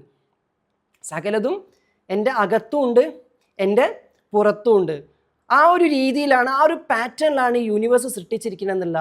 നോക്കിയേ, പ്രപഞ്ചത്തിനതീതമായ ദൈവം, പ്രപഞ്ചത്തിനതീതമായ ദൈവം എന്ന് പറയുമ്പോൾ പ്രപഞ്ചം ഉണ്ടാക്കിയവനാണ് അവൻ. അപ്പോൾ പ്രപഞ്ചത്തിൻ്റെ അകത്തല്ല, പ്രപഞ്ചത്തിൻ്റെ പുറത്താണ്. സ്റ്റീവ് ജോബ്സിന് മാക്ബുക്കിൻ്റെ ഉള്ളിൽ കയറിയിരിക്കാൻ പറ്റുമോ? സ്റ്റീവ് ജോബ്സ് ആ മാക്ബുക്ക് ഉണ്ടാക്കി, മൂപ്പർ ഇങ്ങനെ നോക്കിയിരിക്കല്ലേ. ക്ലിയർ ആയില്ലേ? അപ്പോൾ സകലതും സൃഷ്ടിച്ച് പരിപാലിക്കുന്നവൻ. അപ്പോൾ ഈ രൂപയാണ് പ്രപഞ്ചത്തിനതീതമായ ദൈവം തമ്പുരാൻ. പ്രപഞ്ചത്തിനപ്പുറത്ത് നിന്നുകൊണ്ട് തന്നെ, പ്രപഞ്ചത്തിനപ്പുറത്ത് ഇരുന്നു കൊണ്ട് തന്നെ ആ ദൈവം പറയാണ്, ആകാശ ഭൂമികളിലെ പ്രകാശമാകുന്നു ഞാൻ. ഇതിൻ്റെ അകത്തൊക്കെ ഞാനുണ്ട്, എൻ്റെ പ്രകാശം ഇതിൻ്റെ അകത്തൊക്കെ ഉണ്ട്. അപ്പം ഇതിൻ്റെ അകത്തും ഉണ്ട്, ഇതിൻ്റെ പുറത്തും ഉണ്ട്. നിൻ്റെ അകത്തും ഉണ്ട്, നിൻ്റെ പുറത്തും ഉണ്ട്. എല്ലായിടത്തും വ്യാപിച്ച് കിടക്കാണ് ആ പ്രകാശം. അത് എവിടെ നിന്നും നിങ്ങൾക്ക് ആക്സസ് ചെയ്യാൻ വേണ്ടി പറ്റും എന്നതുകൊണ്ടാണ് എവിടെയിരുന്ന് പ്രാർത്ഥിച്ചാലും, എവിടെ നിന്ന് ആഗ്രഹിച്ചാലും, എവിടെ നിന്ന് കൊതിച്ചാലും, എവിടെ നിന്ന് ചോദിച്ചാലും, അതൊരു മീനിൻ്റെ വയറ്റിൻ്റെ ഉള്ളിൽ പെട്ട അവസ്ഥയിലാണെങ്കിലും എവിടെ നിന്നാണെങ്കിലും നിന്റെ പ്രാർത്ഥനകൾ കേട്ടിരിക്കും, നിന്റെ വിളി കേട്ടിരിക്കും. കാരണം ആ സിസ്റ്റത്തിലാണ് നിന്നെ ട്യൂൺ ചെയ്തിട്ട് ഈ ഭൂമിയിലേക്ക് വിട്ടിരിക്കുന്നത്. ഈ ബോധത്തിലും ബോധ്യത്തിലും നിന്നും ഒരാൾ പ്രാർത്ഥിക്കാൻ തുടങ്ങുമ്പോൾ, പ്രവർത്തിക്കാൻ തുടങ്ങുമ്പോൾ, ആഗ്രഹിക്കാൻ തുടങ്ങുമ്പോഴാണ് ഞാൻ പറയുന്നത്, ഈ ഉണർത്തപ്പെട്ട ബോധത്തിൽ ഒരാൾ പ്രാർത്ഥിക്കുന്നതും പ്രവർത്തിക്കുന്നതും ആഗ്രഹിക്കുന്നതും മാനിഫെസ്റ്റ് ചെയ്യണതും എന്താ വെച്ചാൽ ആ സാധനം. This is the awakened state. ഈ ബോധത്തിലാണോ നമ്മൾ കാര്യങ്ങൾക്ക് പിറകെ പോകുന്നത്, ഈ ബോധത്തിലാണോ നമ്മൾ ആഗ്രഹിക്കുന്ന കാര്യങ്ങൾക്ക് വേണ്ടി വർക്ക് ചെയ്യണേ നമ്മൾ നോക്കണം. ഈ ബോധത്തിൽ നിന്നും തെറ്റിയിട്ട് നമ്മൾ പോകുമ്പോൾ നമ്മൾ കടലിൻ്റെ ശക്തി ഉപയോഗിച്ചല്ല പ്രവർത്തിക്കുന്നത്. ഗൈഡഡ് കോഡിൽ ഞാൻ പറയാറുണ്ട്, നമ്മുടെ ബോധതലം എന്ന് പറയുന്നത് ഒരു ഹ്യൂമൻ പവറിൽ വർക്ക് ചെയ്യണം, അതിൻ്റെ ബോധ മനസ്സ്. ഗൈഡഡ് കോഡിൽ ഞാൻ വീണ്ടും പറയാറുണ്ട്, നമ്മളിലെ ഉള്ളിലെ ബോധം, ആ ഉള്ളിലെ ബോധമാകുന്ന ഉപബോധ തലമാണ് കടലിൻ്റെ ശക്തിയുമായി ചേർന്നിരിക്കുന്നത്, പ്രപഞ്ച മനസ്സുമായിട്ട് ചേർന്നിരിക്കുന്നത്. എൻ്റെ ബോധ മനസ്സിന് സംവദിക്കാൻ മലയാളമോ ഇംഗ്ലീഷോ ഏതൊക്കെ ലാംഗ്വേജ് അറിയാം, അത് വെച്ചിട്ട് ഞാൻ പഠിച്ചെടുത്ത സാധനങ്ങൾ വെച്ചിട്ട് എനിക്ക് അറിയുള്ളൂ. ഉദാഹരണത്തിന് ചോദിച്ചു കഴിഞ്ഞാൽ, ഞാൻ അപ്പം നിങ്ങളോട് ചോദിക്കുകയാണ്, എത്ര ആൾക്കാർ ഒന്ന് കണ്ടിക്കണമെന്ന് ചോദിച്ചാൽ, ഒന്ന് കണ്ടിക്കണമെന്ന് ചോദിച്ചാൽ നിങ്ങൾ എന്താ പറയുക? നിങ്ങൾ ഒരു വരയെ കണ്ടിട്ടുള്ളൂ, ഒന്ന് കണ്ടിട്ടില്ല. ചിലപ്പോൾ ഒന്ന് എന്ന് പറഞ്ഞാൽ ഇങ്ങനെ കാണിക്കും, ഇത് വിരലാണ്. ഒന്നിനെ നമ്മൾ ഇന്നേ വരെ കണ്ടിട്ടില്ല. അപ്പോൾ ഒന്ന് എന്നത് ഉപബോധത്തിലെ ഒരു തത്വബോധമാണ്. ആ തത്വബോധത്തെ ഐഡൻറ്റിഫൈ ചെയ്യാൻ വേണ്ടി മാത്രം ഒരു വര ഇട്ടിരിക്കുകയാണ്. ഒരു വര നമ്മളിങ്ങനെ ഇട്ട് കഴിഞ്ഞാൽ നമുക്ക് വേണമെങ്കിൽ അതിന് അലിഫ് കണ്ടോയെന്ന് ചോദിച്ചാൽ എല്ലാവരും ആ അലിഫ് കണ്ടെന്ന് അറിയും. ഒന്ന് കണ്ടോയെന്ന് ചോദിച്ചാൽ ഒന്ന് കണ്ടെന്ന് അറിയും. വര കണ്ടോന്ന് ചോദിച്ചാൽ വര കണ്ടെന്ന് പറയും. വേറെ എവിടേക്കെങ്കിലും നോക്കി കഴിഞ്ഞാൽ ആ ഒരു വര എന്ന് പറയുന്നത് വേറെ എന്തോ ആയിരിക്കും അതിന് അർത്ഥമാക്കിയിട്ടുള്ളത്. ചിലപ്പോൾ ഒരു വര ഇട്ട് കഴിഞ്ഞാൽ ഇതെന്താന്ന് ചോദിച്ചു കഴിഞ്ഞാൽ ചില ആൾക്കാർ അതിന് പറയാം ഇത് മനുഷ്യനെ വരയ്ക്കാനുള്ള ഉടലിൻ്റെ ഭാഗം ഇങ്ങനെ വരച്ചിട്ടതല്ല, ഇനി ബാക്കി ഇപ്പോൾ വരൂലേ, ഇങ്ങനെയൊക്കെ നോക്കിക്കൊണ്ടിരിക്കണത്. അപ്പോൾ ഒന്ന് എന്താന്ന് ചോദിച്ചു കഴിഞ്ഞാൽ ഒന്ന് എന്താ നമുക്കറിയില്ല. എന്നാൽ ബോധത്തിന് മനസ്സിലാക്കാൻ വേണ്ടിയിട്ട് ചില സൂചകങ്ങൾ വെച്ചുകൊണ്ട് നമ്മൾ അതിനെ ഇങ്ങനെയായിട്ട് സങ്കല്പിച്ചുകൊണ്ടിരിക്കുകയാണ്. ഇത്തരത്തിലുള്ള ബോധത്തിൻ്റെ സങ്കല്പങ്ങൾ കൊണ്ട് മാത്രമാണ് നമ്മൾ ഈ ലോകത്തെ മനസ്സിലാക്കിക്കൊണ്ടിരിക്കുന്നത്. അതിനപ്പുറത്തേക്ക് നമ്മുടെ ഉള്ളിലുള്ളൊരു ബോധമുണ്ട്, ഉള്ളിലെ ബോധം, നമ്മളെ ഉപബോധം എന്ന് പറഞ്ഞത്. ഈ ബോധം പ്രവർത്തിച്ചുകൊണ്ടിരിക്കുന്നത് ഡിവൈൻ കോൺഷ്യസ്നെസ്സിലാണെന്നാണ് പറയുന്നത്. ഡിവൈൻ കോൺഷ്യസ്നെസ് എന്ന് പറഞ്ഞാൽ ഈ ബോധ മനസ്സിന് ഒരു സമയം ഒരു കാര്യത്തിലേക്ക് മാത്രം നോക്കി നമ്മൾക്ക് ഗ്രഹിക്കാൻ പറ്റുന്ന ഉള്ളിലുള്ള ബുദ്ധിയും യുക്തിയും കൊണ്ട് മാത്രം ഗ്രഹിക്കാൻ പറ്റുന്ന കാര്യങ്ങൾ ഗ്രഹിച്ചുകൊണ്ടിരിക്കുമ്പം നമ്മളുടെ ഉള്ളിലെ ബോധം അതിനപ്പുറത്തേക്ക് നമ്മുടെ ബോധം കൊണ്ട് ഗ്രഹിക്കാൻ പറ്റാത്ത പ്രകൃതിയുമായിട്ട് പോലും അത് സംവാദം നടത്തിക്കൊണ്ടിരിക്കുകയാണ്, എക്സ്ചേഞ്ചുകൾ നടത്തിക്കൊണ്ടിരിക്കുകയാണ്. നമ്മൾക്ക് ഗ്രഹിക്കാൻ പറ്റാത്ത പല കാര്യങ്ങളുമായിട്ട് അത് കണക്ട് ചെയ്തിട്ട് പലതിലും പ്രവർത്തിച്ചുകൊണ്ടിരിക്കുകയാണ്. അപ്പോഴാണ് നമ്മൾ ഈ പ്രാർത്ഥന എന്ന് പറയുന്നത് ബോധത്തിൻ്റെ തലത്തിൽ നടക്കുന്ന സംഭവമേ അല്ല. പ്രാർത്ഥന എന്നത് ഉപബോധത്തിൽ നിന്നും ഉണർന്ന് സംഭവിക്കുന്ന, ഉപബോധത്തിൻ്റെ ആ ശക്തിയെ ഉണർത്തുന്നതിന് വേണ്ടി സഹായകമാക്കിയെടുക്കുന്ന കുറച്ച് ടൂളുകൾ മാത്രമേ ബോധതലത്തിൽ നമ്മൾ പ്രാർത്ഥനയ്ക്ക് വേണ്ടിയിട്ട് ഉപയോഗിക്കുന്നുള്ളൂ. എപ്പോഴാണോ അത് ഉപബോധത്തിലെ ഉണർവിലേക്ക് നയിക്കുന്നത് അപ്പോഴേ പ്രാർത്ഥന സംഭവിക്കുന്നുള്ളൂ. എന്നാൽ ചില ആൾക്കാരുണ്ട്, അവർക്ക് പ്രെയർ എന്ന് പറഞ്ഞാൽ സംസാരങ്ങളല്ല, അർത്ഥിക്കലല്ല, അവർക്ക് പ്രെയർ എന്ന് പറയുന്നത് അവസ്ഥയാണ് എന്നതുകൊണ്ട് തന്നെ അവർ ബോധത്തെ നീക്കിയിട്ട് ഉപബോധത്തെ ടച്ച് ചെയ്തിരിക്കാനുള്ള അവസരങ്ങൾ എങ്ങനെ ഉണ്ടാക്കാൻ പറ്റും അത് ഉണ്ടാക്കിയിരിക്കും. അതാണ് ധ്യാനം, അതാണ് മെഡിറ്റേഷൻ, അതാണ് തഫക്കുർ എന്നതുകൊണ്ടൊക്കെ ഉദ്ദേശിക്കുന്നത്. അപ്പം ഇങ്ങനെ നമ്മൾക്ക് വേണ്ടതെല്ലാം നമ്മുടെ അകത്തും നമ്മുടെ പുറത്തും ഉണ്ട്. അപ്പോൾ ആദ്യം നമ്മൾ ചെയ്യേണ്ടത് എന്താണ്? എന്തെങ്കിലും ഒരു കാര്യം ആഗ്രഹമായിട്ടൊക്കെ നമ്മളെ മനസ്സിലേക്ക് വരുന്നുണ്ടെങ്കിൽ ഫസ്റ്റ് നമ്മൾ ചെയ്യേണ്ട കാര്യം ഇതെന്നെ കൊണ്ട് കൂട്ടിയാൽ കൂടൂല എന്ന് തോന്നുന്നുണ്ടെങ്കിൽ വെരി ഗുഡ്. എന്നിലെ ആർക്ക് കൂട്ടിയാൽ കൂടൂല? എൻ്റെ ബോധത്തിന് കൂട്ടിയാൽ കൂടൂല, എന്നിലെ തുള്ളിക്ക് കൂട്ടിയാൽ കൂടൂല. പിന്നെ ആർക്ക് കൂട്ടിയാൽ കൂടും? എന്നിലെ തന്നെ കടലിന് കൂട്ടിയാൽ കൂടും എന്ന് മനസ്സിലാക്കിയിട്ട് ആ ബോധത്തെ നിഷേധിക്കാം. അപ്പം ആ ബോധത്തെ ആ കുഞ്ഞു ബോധത്തെ നിഷേധിക്കലാണ് ലാ ഇലാഹ്. ദൈവമില്ല, ദൈവമല്ലാത്തതിനൊക്കെ, ദൈവബോധത്തിലല്ലാത്തതിനൊക്കെ അങ്ങ് നിഷേധിച്ച് കളയാന്നുള്ളതാണ്. എന്നിട്ട് ദൈവബോധത്തിലായതെന്തുണ്ടോ അതിന് മാത്രമേ ഇതിൽ പ്രവർത്തിക്കാൻ വേണ്ടി പറ്റുള്ളൂ. അപ്പോൾ എന്നിൽ, എൻ്റെ കുഞ്ഞു ബോധത്തിൽ, എൻ്റെ ചുറ്റിലുള്ള കുറേ ബോധത്തിൽ ഓപ്പറേറ്റ് ചെയ്തുകൊണ്ടിരിക്കുമ്പോഴാണ് എൻ്റെ ആ പരിമിതി കിടക്കുന്നത്. അപ്പോൾ ഞാൻ നോക്കണത് വീട്ടിൻ്റെ അടുത്തുള്ള 10 ആൾക്കാർക്ക് അത് സാധിച്ചു, ആർക്കും സാധിച്ചില്ല. നമ്മൾ കുടുംബത്തിൽ ആർക്കും സാധിച്ചു, ഓർക്കും സാധിച്ചില്ല. അവർക്കും ഇവർക്കൊന്നും സാധിക്കാത്തത് കൊണ്ട് എനിക്കും സാധിക്കാനുള്ള സാധ്യത വളരെ കുറവാണ്. കാരണം ഞാനും അവരെ പോലെ തുള്ളിയായിട്ട് മാത്രം ചിന്തിച്ചുകൊണ്ടിരിക്കുകയാണ്. ഇനി ഇത് നടക്കണമെങ്കിൽ പഠിച്ചോൻ വിചാരിക്കണം, ദൈവം തമ്പുരാൻ വിചാരിക്കണം. ദൈവം തമ്പുരാൻ ഇപ്പോൾ എവിടുന്ന വിചാരിക്കുക? നിങ്ങളുള്ളും തന്നെ വിചാരിക്കണം, വേറെ എവിടുന്ന വിചാരിക്കണ്ടേ? ദൈവം തമ്പുരാൻ വിചാരിക്കണമെങ്കിൽ ഞാൻ എന്ത് ചെയ്യണം? ഞാൻ ദൈവം തമ്പുരാൻ വിചാരിക്കുന്ന അവസ്ഥയിൽ എനിക്ക് വേണ്ടതിനെ പറ്റി ചിന്തിക്കണം, അല്ലാണ്ട് വേറെ ഒന്നുമല്ല. ദൈവത്തിനാകെ ഒറ്റ പരിപാടിയുള്ളൂ മാനിഫെസ്റ്റേഷനിൽ. കുൻ ഫയക്കുൻ ഇതോ ഇനി അസ്തജിബിലക്കും, ചോദിക്കുവിന് ഉത്തരം നൽകപ്പെടും, ബി ആൻഡ് ഇറ്റ് ഈസ്, ആവുക എന്ന് പറഞ്ഞാൽ ആവുക, അത്രേ ഉള്ളൂ. പക്ഷെ ആക്കണോ വേണ്ടെന്ന് തീരുമാനിക്കുന്നത് നമ്മളാണ്. അപ്പോൾ നമ്മളിങ്ങനെ ചിന്തിക്കുക ഈ പടച്ചോൻ വിചാരിക്കേണ്ടി വരും. അപ്പോഴാണ് പടച്ചോനൊക്കെ വിചാരിക്കാൻ വലിയ എന്തോ വിഷയമാണ്, നമ്മളെ കൊണ്ട് കൂട്ടുന്ന ചെറിയ കാര്യങ്ങളാണ്. പടച്ചവൻ വിചാരിക്കുക എന്നത് വലിയ എന്തോ സംഭവമാണ്. അപ്പോൾ പടച്ചോനൊക്കെ വിചാരിച്ച് കിട്ടണമെങ്കിൽ തന്നെ ഭയങ്കര വിഷയമാണ് എന്ന് ചിന്തിക്കുന്നിടത്താണ് നമ്മൾ തോറ്റുപോകുന്നത്. സോ ഒരു മാനിഫെസ്റ്റേഷണൽ സ്റ്റേറ്റ് ആക്സസ് ചെയ്തുകൊണ്ടിരിക്കുന്നവർക്ക് വിഷയങ്ങൾ അവർ നോക്കിക്കാണുമ്പം ആദ്യം അവർ ചെക്ക് ചെയ്യണ 2 കാര്യങ്ങളാണ്. ഞാൻ ഏത് ബോധത്തിലാണ് അതിനെ നോക്കുന്നത്, ഏത് ബോധത്തിലാണ് അതിനെ നോക്കിക്കാണുന്നത്, ആ വിഷയത്തെ നോക്കിക്കാണുന്നത്. തുള്ളിയുടെ ബോധത്തിലാണോ കടലിൻ്റെ ബോധത്തിലാണോ? അപ്പം ഒന്ന് ആലോചിച്ചൊക്കെ, നമ്മളിന്ന് പാടിയ ആ ഒരു വരി, ആ വരി ഇങ്ങനെ പാടിക്കൊണ്ട് എന്നിലെ കടലായവനെ, നിന്റെ കടലിലേക്ക് എൻ്റെ ആഗ്രഹമാകുന്ന തുള്ളിയെ ഞാൻ അങ്ങിട്ട് തരുന്നു.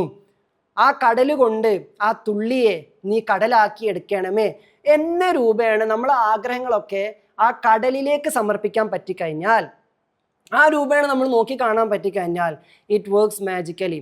ഇനി കുറച്ച് പ്യുവർലി മാനിഫെസ്റ്റേഷൻ ഡിസ്കഷനിലേക്ക് വരാം. മിസ്റ്റിക്കൽ പാർട്ടൊക്കെ ഒന്ന് മാറ്റി വെച്ചിട്ട് ആ പ്യുവർലി മാനിഫെസ്റ്റേഷൻ ഡിസ്കഷനിലേക്ക് എന്ത് ചെയ്യാം, നമുക്ക് നേരെ ചർച്ച മാറ്റാം. അപ്പോൾ പ്യുവർലി മാനിഫെസ്റ്റേഷൻ ഡിസ്കഷനിലേക്ക് വരുന്ന സമയത്ത് നമ്മൾ പറയാറുണ്ട്, നോക്കിയേ, ചില കാര്യങ്ങൾ നമ്മുടെ മനസ്സിലേക്ക് ചില അവസ്ഥകളിൽ ചില ആഗ്രഹങ്ങൾ പ്രവേശിക്കുമ്പം അത് പെട്ടെന്ന് നടക്കാറുണ്ട്.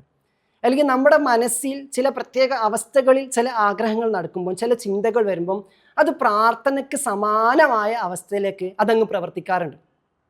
That works magically. ആ അവസ്ഥ ഏതാണ് നോക്കിയാൽ ആ അവസ്ഥ ഒന്ന് തന്നെയാണ്, പക്ഷെ ആ അവസ്ഥയിലേക്ക് നയിക്കുന്ന പല വഴികളുണ്ട്. പല രീതിയിലൂടെ നമുക്ക് അവസ്ഥ സംഭവിപ്പിക്കാം. ആ സംഭവിപ്പിക്കലാണ് ജപങ്ങൾ, പ്രാർത്ഥനകൾ, അങ്ങനത്തെ കർമ്മങ്ങൾ, പല പല രീതികളിലൂടെ ആ അവസ്ഥ സംഭവിപ്പിക്കാൻ വേണ്ടിയിട്ട് നമ്മൾ പരിശ്രമിച്ചുകൊണ്ടിരിക്കുക. അതാണ് ബോധതലത്തിലുള്ള നമ്മുടെ പ്രയത്നം.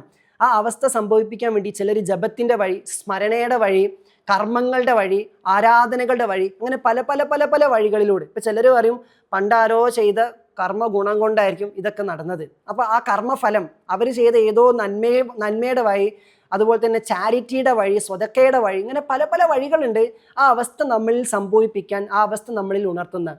ഈ പല പല വഴികൾ പറഞ്ഞ കൂട്ടത്തിൽ ഒരു വഴിയാണ് ലയിച്ചിട്ടുള്ള, ആടിയിട്ടുള്ള, താളാത്മകമായിട്ടുള്ള അവസ്ഥയിൽ ആ വിഷയത്തെക്കുറിച്ച് സ്മരിക്കുക എന്നുള്ളത്. അവിടെയാണ് ഞാൻ പറഞ്ഞത് പാടിക്കൊണ്ട്. ഇപ്പം നമ്മൾ പാടിയിട്ടല്ലേ, പറയുന്നതിനപ്പുറത്തേക്ക് പാടലിൻ്റെയും പറയലിൻ്റെയും ഇടയിലായിട്ട്, അതാണ് വേദത്തിൻ്റെ ശൈലി, ഗദ്യത്തിൻ്റെയും പദ്യത്തിൻ്റെയും ഇടയിൽ. അപ്പം വെറുതെ ഇങ്ങനെ നമ്മളൊരു കാര്യം ആഗ്രഹിക്കുന്നതും ഞാനീ പറഞ്ഞ പോലെ തുള്ളിയാമെന്നുള്ളിൽ വന്ന് നീയാം കടല്, ഇതിങ്ങനെ റിപ്പീറ്റ് ചെയ്ത് നമ്മളെ ബോധത്തെ ഇങ്ങനെ ഉണർത്താണ്. കടല് കടല് കടല്, കടലായവൻ കടലായവൻ കടലായവൻ കടലായവൻ. ആ ബോധത്തെ ഇങ്ങനെ മുഴുകി ലയിച്ച് നമ്മളിങ്ങനെ ഉണർത്തി വെച്ചുകൊണ്ട് നമ്മൾ ആഗ്രഹങ്ങൾ അതിൻ്റെ ഉള്ളിലൂടെ ഇങ്ങനെ കൊടുത്തുകൊണ്ടിരിക്കുകയാണെങ്കിൽ നമ്മൾ അതിനെ പ്രോസസ്സ് ചെയ്തുകൊണ്ടിരിക്കുകയാണ്. That is the right state. അപ്പം നമ്മൾ പറയാറുണ്ട് ചില ആൾക്കാർ പാടി പാടി പാടി പാടി പാടി പാടി ഹീൽ ചെയ്യുന്ന ആൾക്കാരുണ്ട്. പാടിയിട്ട് പലതും അവർക്ക് ഹീലായിപ്പോയി. ചില ആൾക്കാർ ആടി ആടി ആടി ആടി ആടി ആടി ഹീൽ ചെയ്തു പോകുന്ന ആൾക്കാരുണ്ട്. അങ്ങനെ തുടങ്ങിയിട്ട് പാടിയും ആടിയും മുഴുകിയും ലയിച്ചും ഒക്കെ തന്നെയാണ് ആ അവസ്ഥ സംഭവിക്കുന്നത്. അപ്പോൾ അത് സംഭവിക്കുന്നതിന് പിറകിൽ ഇപ്പം നമ്മളറിയില്ലേ, ഈ ഡിവോഷണൽ സോങ്ങുകൾക്ക് ഭയങ്കരമായിട്ടുള്ള പവറുണ്ട്. ഡിവോഷണൽ സോങ്ങുകൾക്ക് ഇപ്പം പുതിയ ചില റിസർച്ചേഴ്സൊക്കെ പറഞ്ഞുകൊണ്ടിരിക്കുന്ന കാര്യം, ജെൻസി പിള്ളേർ ഡിവോഷണൽ സോങ്ങിനോട് ഭയങ്കര അറ്റാച്ച്ഡ് ആണ്. ഡിവോഷണൽ ആയിട്ടുള്ള ഭക്തി ഗാനങ്ങൾ, ഭക്തി നിർഭരമായ ഗാനങ്ങളിലേക്ക് ജെൻസി ടീംസ് ഭയങ്കര കണക്റ്റഡ് ആവുന്നു. നമ്മൾ അറിഞ്ഞിട്ടില്ല അല്ലേ, നമ്മളറിയില്ല, നമ്മൾ വൈബ് വേറെ ആയതുകൊണ്ടാണ്. അപ്പോൾ ഡിവോഷണൽ സോങ്ങിലേക്ക് കൂടുതൽ കണക്റ്റഡ് ആവുന്നു. എന്തുകൊണ്ടായിരിക്കാം എന്ന് പഠനങ്ങൾ പറഞ്ഞത്, ഈ സ്ക്രോളിംഗ് ലൈഫിലൂടെ പോയി പോയി പോയി പോയി പോയി പോയി പോയി അവരെ മൈൻഡ് അത്രക്കും എന്താകുന്നുണ്ട്, ഡിസ്റ്റർബ്ഡ് ആവുന്നുണ്ട്, അത്രമാത്രം ഇമോഷൻലെസ് ആവുന്നുണ്ട്. അപ്പോൾ ആ ഇമോഷണൽ സ്റ്റേറ്റിൽ അത്രമാത്രം നമ്മൾ പോയിരിക്കുമ്പോൾ സ്ക്രീൻ അവർ എന്നൊക്കെ പറഞ്ഞാൽ ഏകദേശം 4 മണിക്കൂർ, 5 മണിക്കൂർ, 6 മണിക്കൂർ, ചിലർക്ക് 8 മണിക്കൂറൊക്കെ ഇങ്ങനെ പോവല്ലേ, ഒന്നിലും നിൽക്കുന്നില്ല. ഒന്ന് നോക്കി അടുത്ത് നോക്കി അടുത്ത് നോക്കി അടുത്ത് നോക്കി അടുത്ത് നോക്കി അടുത്ത് നോക്കി ഇങ്ങനെ പോയിക്കൊണ്ടിരിക്കുക, അറിയുന്നേ ഇല്ല. അപ്പോൾ അതുകൊണ്ട് തന്നെ അത്രമാത്രം നമ്മൾ ഇമോഷൻലെസ് ആകുന്ന ഒരു നംനെസ്സിലേക്ക് പോകുമ്പോൾ പിന്നെ അവിടെ ഒരു ഉണർവ് കിട്ടണമെങ്കിൽ നമ്മുടെ ബ്രെയിൻ തന്നെ റീസെറ്റ് ചെയ്യാൻ തുടങ്ങും. ഇനി ഇതിനെന്താ പരിഹാരം, ഇതിനെന്താ പരിഹാരം, ഇതിനെന്താ പരിഹാരം. ഇങ്ങനെ നോക്കുമ്പോൾ പലതും നോക്കുമ്പം പലപ്പോഴായിട്ടൊരു മാസീവായിട്ട് തന്നെ ഡിവോഷണൽ ടച്ചുള്ള സാധനങ്ങൾക്ക് പെട്ടെന്ന് ആ എന്താ പറയുക മൈൻഡ്ഫുൾനെസ്സിൻ്റെ സ്റ്റേറ്റ് ആക്ടിവേറ്റ് ചെയ്യാൻ വേണ്ടി പറ്റുന്നു. എന്നതുകൊണ്ട് കുറച്ചൊരു മോഡേണൈസ്ഡ് ഫോമിലാണെങ്കിലും ഡിവോഷണൽ ടച്ചുള്ള സോങ്ങുകളോട് ജെൻസി പിള്ളേർക്ക് ഭയങ്കരമായിട്ട് കണക്ഷൻ ഫീൽ ചെയ്തുകൊണ്ടിരിക്കുന്നു. ദ തിങ് ഈസ്, നമ്മളീ പറയുന്നത് ഇപ്പം ഞാൻ പാടിയതുപോലെയുള്ള ആ ടൈപ്പ് ഓഫ് വരികളിലൂടെ നമ്മളിങ്ങനെ ലയിച്ച് മുഴുകിയിരിക്കുമ്പം ഈ കടലിൻ്റെ അവസ്ഥ ഉണർത്താനുള്ള സാധ്യത കൂടുതലാണ്. പെട്ടെന്ന് നമ്മളെ മൈൻഡിലേക്ക് ആ സ്റ്റേറ്റ് നമുക്ക് ആക്ടിവേറ്റ് ചെയ്തെടുക്കാൻ വേണ്ടി പറ്റുന്നു. ഇപ്പം നിങ്ങൾ തന്നെ നോക്കിയാൽ മതി, ഞാൻ ഈ മാനിഫെസ്റ്റേഷൻ ഇതൊക്കെ ഇങ്ങനെ പറഞ്ഞു പോകുമ്പോൾ ഈ പറഞ്ഞു പോകലിൻ്റെ ഇടയിൽ ഒന്ന് പോസ് ചെയ്തിട്ട് ഒരു വരി പാടിയപ്പോഴേക്ക് നമ്മളെ സ്റ്റേറ്റിൽ ഭയങ്കര ചേഞ്ച് വന്നു. ഒന്ന് നിർത്തിയപ്പോൾ ഞാൻ ഈ പറയുന്നതിനേക്കാൾ ഇഫക്റ്റീവാണ്. അതിങ്ങനെ പാടിയിട്ട് അതിൻ്റെ ഒരു കാര്യം പറയുമ്പോഴേക്ക് പെട്ടെന്ന് നിങ്ങൾക്ക് കണക്റ്റഡായി. കാരണം ആ സ്റ്റേറ്റ് എലവേഷൻ വേഗത്തിൽ നടന്നു എന്നുള്ളതാണ്. അപ്പം what you can do as A beginner, ഒരു ബിഗിനറെ പോലെ നമ്മുടെ ഒരു മാനിഫെസ്റ്റേഷൻ അല്ലെങ്കിൽ വിഷ് ലിസ്റ്റ് കാര്യങ്ങളിലേക്ക് നമ്മൾ കണക്ട് ചെയ്ത് പോകുമ്പോൾ നമുക്കിവിടെ അലൈൻ ചെയ്തിട്ട് എന്താ ചെയ്യാൻ പറ്റുമെന്ന് വെച്ചാൽ, ഇത് നമ്മുടെ ഇൻട്രൊഡക്ഷൻ ഡേ ആണ്. നമുക്കിനി വരുന്ന ദിവസങ്ങളിൽ ഇതിൻ്റെ ബാക്കി പറയാനുണ്ട്. ഇൻട്രൊഡക്ഷൻ ഡേ ആയതുകൊണ്ട് തന്നെ ഞാനിപ്പോൾ പറഞ്ഞുകൊണ്ടിരിക്കുന്ന ചില ലെയേഴ്സ് എന്ന് പറഞ്ഞാൽ ഗൈഡഡ് കോഡ് കഴിഞ്ഞിട്ട് മാനിഫെസ്റ്റേഷൻ കോഡ് ചെയ്യുന്നവർക്ക് പറയുന്ന അതിലെ കുറച്ച് ലെയേഴ്സാണ് ഞാനിവിടെ ഡിസ്കസ് ചെയ്തുകൊണ്ടിരിക്കുന്നത്. അപ്പോൾ എന്നതുകൊണ്ട് തന്നെ എല്ലാവർക്കും ഇത് പെട്ടെന്ന് സാധാരണ GTകൾ ഗ്രഹിക്കുന്നത് പോലെ ഗ്രഹിക്കാൻ പറ്റിക്കൊള്ളണമെന്നില്ല. ഒന്ന് ഗൈഡഡ് കോഡൊക്കെ ചെയ്തവരാണെങ്കിൽ പെട്ടെന്ന് കണക്ട് ആവും. പിന്നെ GT തുടർച്ചയായിട്ട് ഫോളോ ചെയ്യുന്നവരാണെങ്കിൽ പെട്ടെന്ന് എൻ്റെ ശൈലി പിക്ക് ചെയ്യാൻ വേണ്ടി പറ്റും എന്നുള്ളതാണ്. എല്ലാത്തൊരു പേടിക്കേണ്ട ആവശ്യമൊന്നുമില്ല. ഇന്നൊരു ഇൻട്രൊഡക്ഷനാണ്. നമ്മൾ വരും ദിവസങ്ങളിൽ ഇതിൻ്റെ ബാക്കി ഇങ്ങനെ പറഞ്ഞു പോകുമ്പോഴേക്ക് നിങ്ങൾ ആ എനർജിയിലാകും. നിങ്ങൾ ആ ബുദ്ധിയിലാവണ്ട, നിങ്ങൾ ആ എനർജിയിലായ താനെ ഇത് പിക്ക് ചെയ്യാൻ വേണ്ടി പറ്റും എന്നുള്ളതാണ്. സോ ഇന്നത്തെ conclusion is all about the introduction to the ethical and mystical manifestation എന്നുള്ളതാണ്. അപ്പോൾ ഈ എത്തിക്കൽ ആൻഡ് മിസ്റ്റിക്കൽ മാനിഫെസ്റ്റേഷനാണ് നമ്മളിവിടെ ചർച്ച ചെയ്യാൻ വേണ്ടി പോകുന്നത്. പിന്നെ ഇതിൽ പല തരത്തിലുള്ള ആളുകൾ എന്ത് ചെയ്യാറുണ്ട്, നമ്മളെ പ്രോഗ്രാമിൽ വരുന്നവരുണ്ട്. അപ്പോൾ എനിക്കൊരു ചെറിയ റിക്വസ്റ്റേ ഉള്ളൂ. ഞാൻ സാധാരണ അങ്ങനെ റിക്വസ്റ്റ് പറയലില്ല, കാരണം നമ്മൾ എന്ത് പറഞ്ഞാലും അത് പെട്ടെന്ന് എല്ലായിടത്തും പല രീതിയിൽ എത്താറുണ്ട്. നമ്മൾ GT 250 ഒരു സ്ലോഗനായിട്ട് നമ്മൾ മുന്നോട്ട് കൊണ്ടുവരുന്ന സ്റ്റേറ്റ്മെൻറ്റാണ് എത്തിക്കൽ ആൻഡ് മിസ്റ്റിക്കൽ മാനിഫെസ്റ്റേഷൻ എന്നുള്ളത്.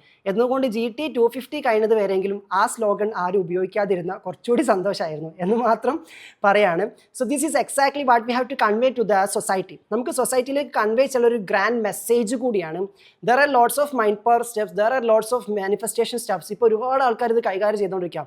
അവിടെ കഴിഞ്ഞ ഒരു 8 വർഷത്തോളമായിട്ട് ഈ സൊസൈറ്റിയിൽ ഇത്ര ഇമ്പാക്റ്റ് ഉണ്ടാക്കുന്ന ഒരു ഒതൻറ്റിക് ടീം എന്നുള്ള രീതിയിൽ നമ്മുടെ ഒരു ദൗത്യമായിട്ട് ഏറ്റെടുത്തിട്ടാണ് നമ്മൾ സൊസൈറ്റിയോട് ഈ മെസ്സേജ് കൊടുക്കാൻ പോകുന്നത്. മാനിഫെസ്റ്റേഷൻ എത്തിക്കലായിരിക്കണം, ആൻഡ് ഓൾസോ അതിനൊരു മിസ്റ്റിക്കൽ പാർട്ട് കൂടി ഉണ്ട്.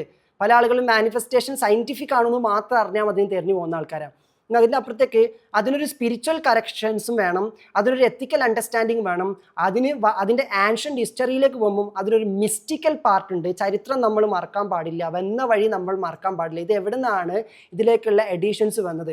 ഇത് സൊസൈറ്റിയോട് കമ്മ്യൂണിക്കേറ്റ് ചെയ്യുന്നത് നമുക്ക് അത്യാവശ്യമായിട്ടുള്ളൊരു കാര്യമാണ്. അപ്പോൾ ഏതായാലും ഇന്ന് നമ്മളെ സമയമായതുകൊണ്ട് തൽക്കാലം നമ്മൾ വൈൻഡപ്പ് ചെയ്യുന്നു. സോ തുള്ളിയാമെന്നുള്ളിൽ വന്നു നീയാം കടൽ അതിൽ ഉണ്ട് എന്ന് പറഞ്ഞ എല്ലാ കാര്യങ്ങളും ഒന്നുകൂടിയൊക്കെ സെഷൻ കണ്ടാൽ ഒന്നുകൂടി നിങ്ങൾക്ക് കണക്ട് ചെയ്യാൻ പറ്റും. ഞാനിന്ന് നിങ്ങളുടെ അവെയർനെസ് അവേക്കൻ ചെയ്യാൻ വേണ്ടി മാത്രമുള്ള കുറച്ച് കാര്യങ്ങളെ പറഞ്ഞിട്ടുള്ളൂ. നെക്സ്റ്റ് വീക്കിലും നമ്മുടെ different layers of manifestation discussions നമ്മൾ പറഞ്ഞു പോകും. അതിൽ ഹെൽത്തിൻ്റെ പാർട്ട് വരാം, വെൽത്തിൻ്റെ പാർട്ട് വരാം, റിലേഷൻഷിപ്പ് മാനിഫെസ്റ്റേഷൻ്റെ പാർട്ട് വരാം. ഇങ്ങനെ തുടങ്ങിയിട്ട് പല ലെയേഴ്സിലേക്കും നമ്മളിതിനെ കൊണ്ടുവെക്കും. പിന്നെ ഒരു പാർട്ട് കാണാതെ അടുത്തത് കണ്ടാൽ ചിലപ്പോൾ ഞാൻ പറഞ്ഞതിന് നിങ്ങൾക്ക് വിമർശിക്കാൻ പറ്റും. അതുകൊണ്ട് ആ കണ്ടിന്യൂറ്റി വേണമെന്ന് എപ്പോഴും പറയാറുള്ളത്. കാരണം അടുത്തതിൽ ഞാൻ വന്നിട്ട് ഇതിൻ്റെ ബേസിക് ഫിലോസഫി ഒന്നും പറഞ്ഞോളുന്നില്ല. അടുത്തത് ഞാൻ നേരെ കയറി എല്ലാവരും പറഞ്ഞ മാനിഫെസ്റ്റേഷൻ ആയിരിക്കും പറയാം. അപ്പോൾ പിന്നെ അതെങ്ങനെ ഇങ്ങനെ, അപ്പോൾ ഞാൻ പറയും ഫസ്റ്റ് പാർട്ട് കാണും. അതിൽ ഞാൻ പറഞ്ഞിട്ടുണ്ട് എന്തല്ല ഏത് ബോധത്തിൽ നിലനിർത്തിയിട്ട് വേണം ഇത് തുടങ്ങാൻ. ആ ഇൻറ്റൻഷനാണ് പ്രധാനപ്പെട്ട പാർട്ട്. അപ്പോൾ ഇന്നത്തെ സെഷൻ എന്ന് പറഞ്ഞാൽ മാനിഫെസ്റ്റേഷൻ്റെ ഇൻറ്റൻഷൻ സെറ്റ് ചെയ്യുന്ന പാർട്ട് കൂടിയായിട്ട് നിങ്ങൾ കാണണം. അപ്പോൾ ഇനി വരാനിരിക്കുന്ന 6 GTകളുണ്ട്. എല്ലാവരും പങ്കെടുക്കാം. ആൻഡ് ഓൾസോ നിങ്ങളുടെ 2026 വിഷ് ലിസ്റ്റുകളും ബക്കറ്റ് ലിസ്റ്റുകളും ഒക്കെ നിങ്ങൾ സെറ്റ് ചെയ്യാനും കൂടി സ്റ്റാർട്ട് ചെയ്തുകൊണ്ടിരിക്കുക. ഗ്രേറ്റ്ഫുൾ ആയിട്ടിരിക്കാം. നെക്സ്റ്റ് വീക്കിൽ കാണാം. January 17 നമ്മളുടെ 250th GT സെലിബ്രേഷൻ വരുന്നത്. 250th GTയുടെ ഡേ സൺഡേ ആണ്. പക്ഷേ ഞാൻ ഉദ്ദേശിക്കുന്ന രീതിയിൽ പ്രോഗ്രാം ചെയ്യാൻ ഞാനും മനസ്സിൽ കണ്ട സ്റ്റേറ്റിലുള്ള ഒരു സ്ഥലം തന്നെ വേണമായിരുന്നു. എന്നതുകൊണ്ട് നമുക്കത് പോസിബിൾ ആവുന്ന വെന്യൂ കിട്ടിയത് January 17 സാറ്റർഡേ ആയതുകൊണ്ടാണ്. January 17 സാറ്റർഡേയിലേക്ക് നമ്മളെ ഇവൻറ്റ് ആക്ച്വലി സെറ്റ് ചെയ്തിട്ടുള്ളത്. അപ്പോൾ എല്ലാവരും പങ്കെടുക്കാൻ വേണ്ടി നോക്കാം. ചെറിയ പേയ്മെൻറ്റ്, കഴിഞ്ഞ ഇവൻറ്റിൻ്റെ അത്ര പോലും പേയ്മെൻറ്റ് ഇല്ല. കാരണം ഇത് GTയുടെ പ്രോഗ്രാം ആയതുകൊണ്ട് തന്നെ ജസ്റ്റ് 2500 rupees മാത്രമേ ഒരു ഫുൾ ഡേ പ്രോഗ്രാമിന് വെന്യൂ ആൻഡ് ഫുഡ് എക്സ്പെൻസ് എല്ലാം കൂടിയായിട്ട് നമ്മൾ മീറ്റ് ചെയ്യാൻ വേണ്ടി പറഞ്ഞിട്ടുള്ളൂ. അപ്പോൾ അത് എല്ലാവർക്കും എഫോർഡബിൾ ആണെന്നാണ് നമ്മൾ മനസ്സിലാക്കുന്നത്. ഏഡൻ ടോക്സ് സാധാരണ ചെയ്യുന്ന പ്രോഗ്രാംസിൻ്റെ പേയ്മെൻറ്റുകളൊക്കെ നിങ്ങൾക്കറിയാം.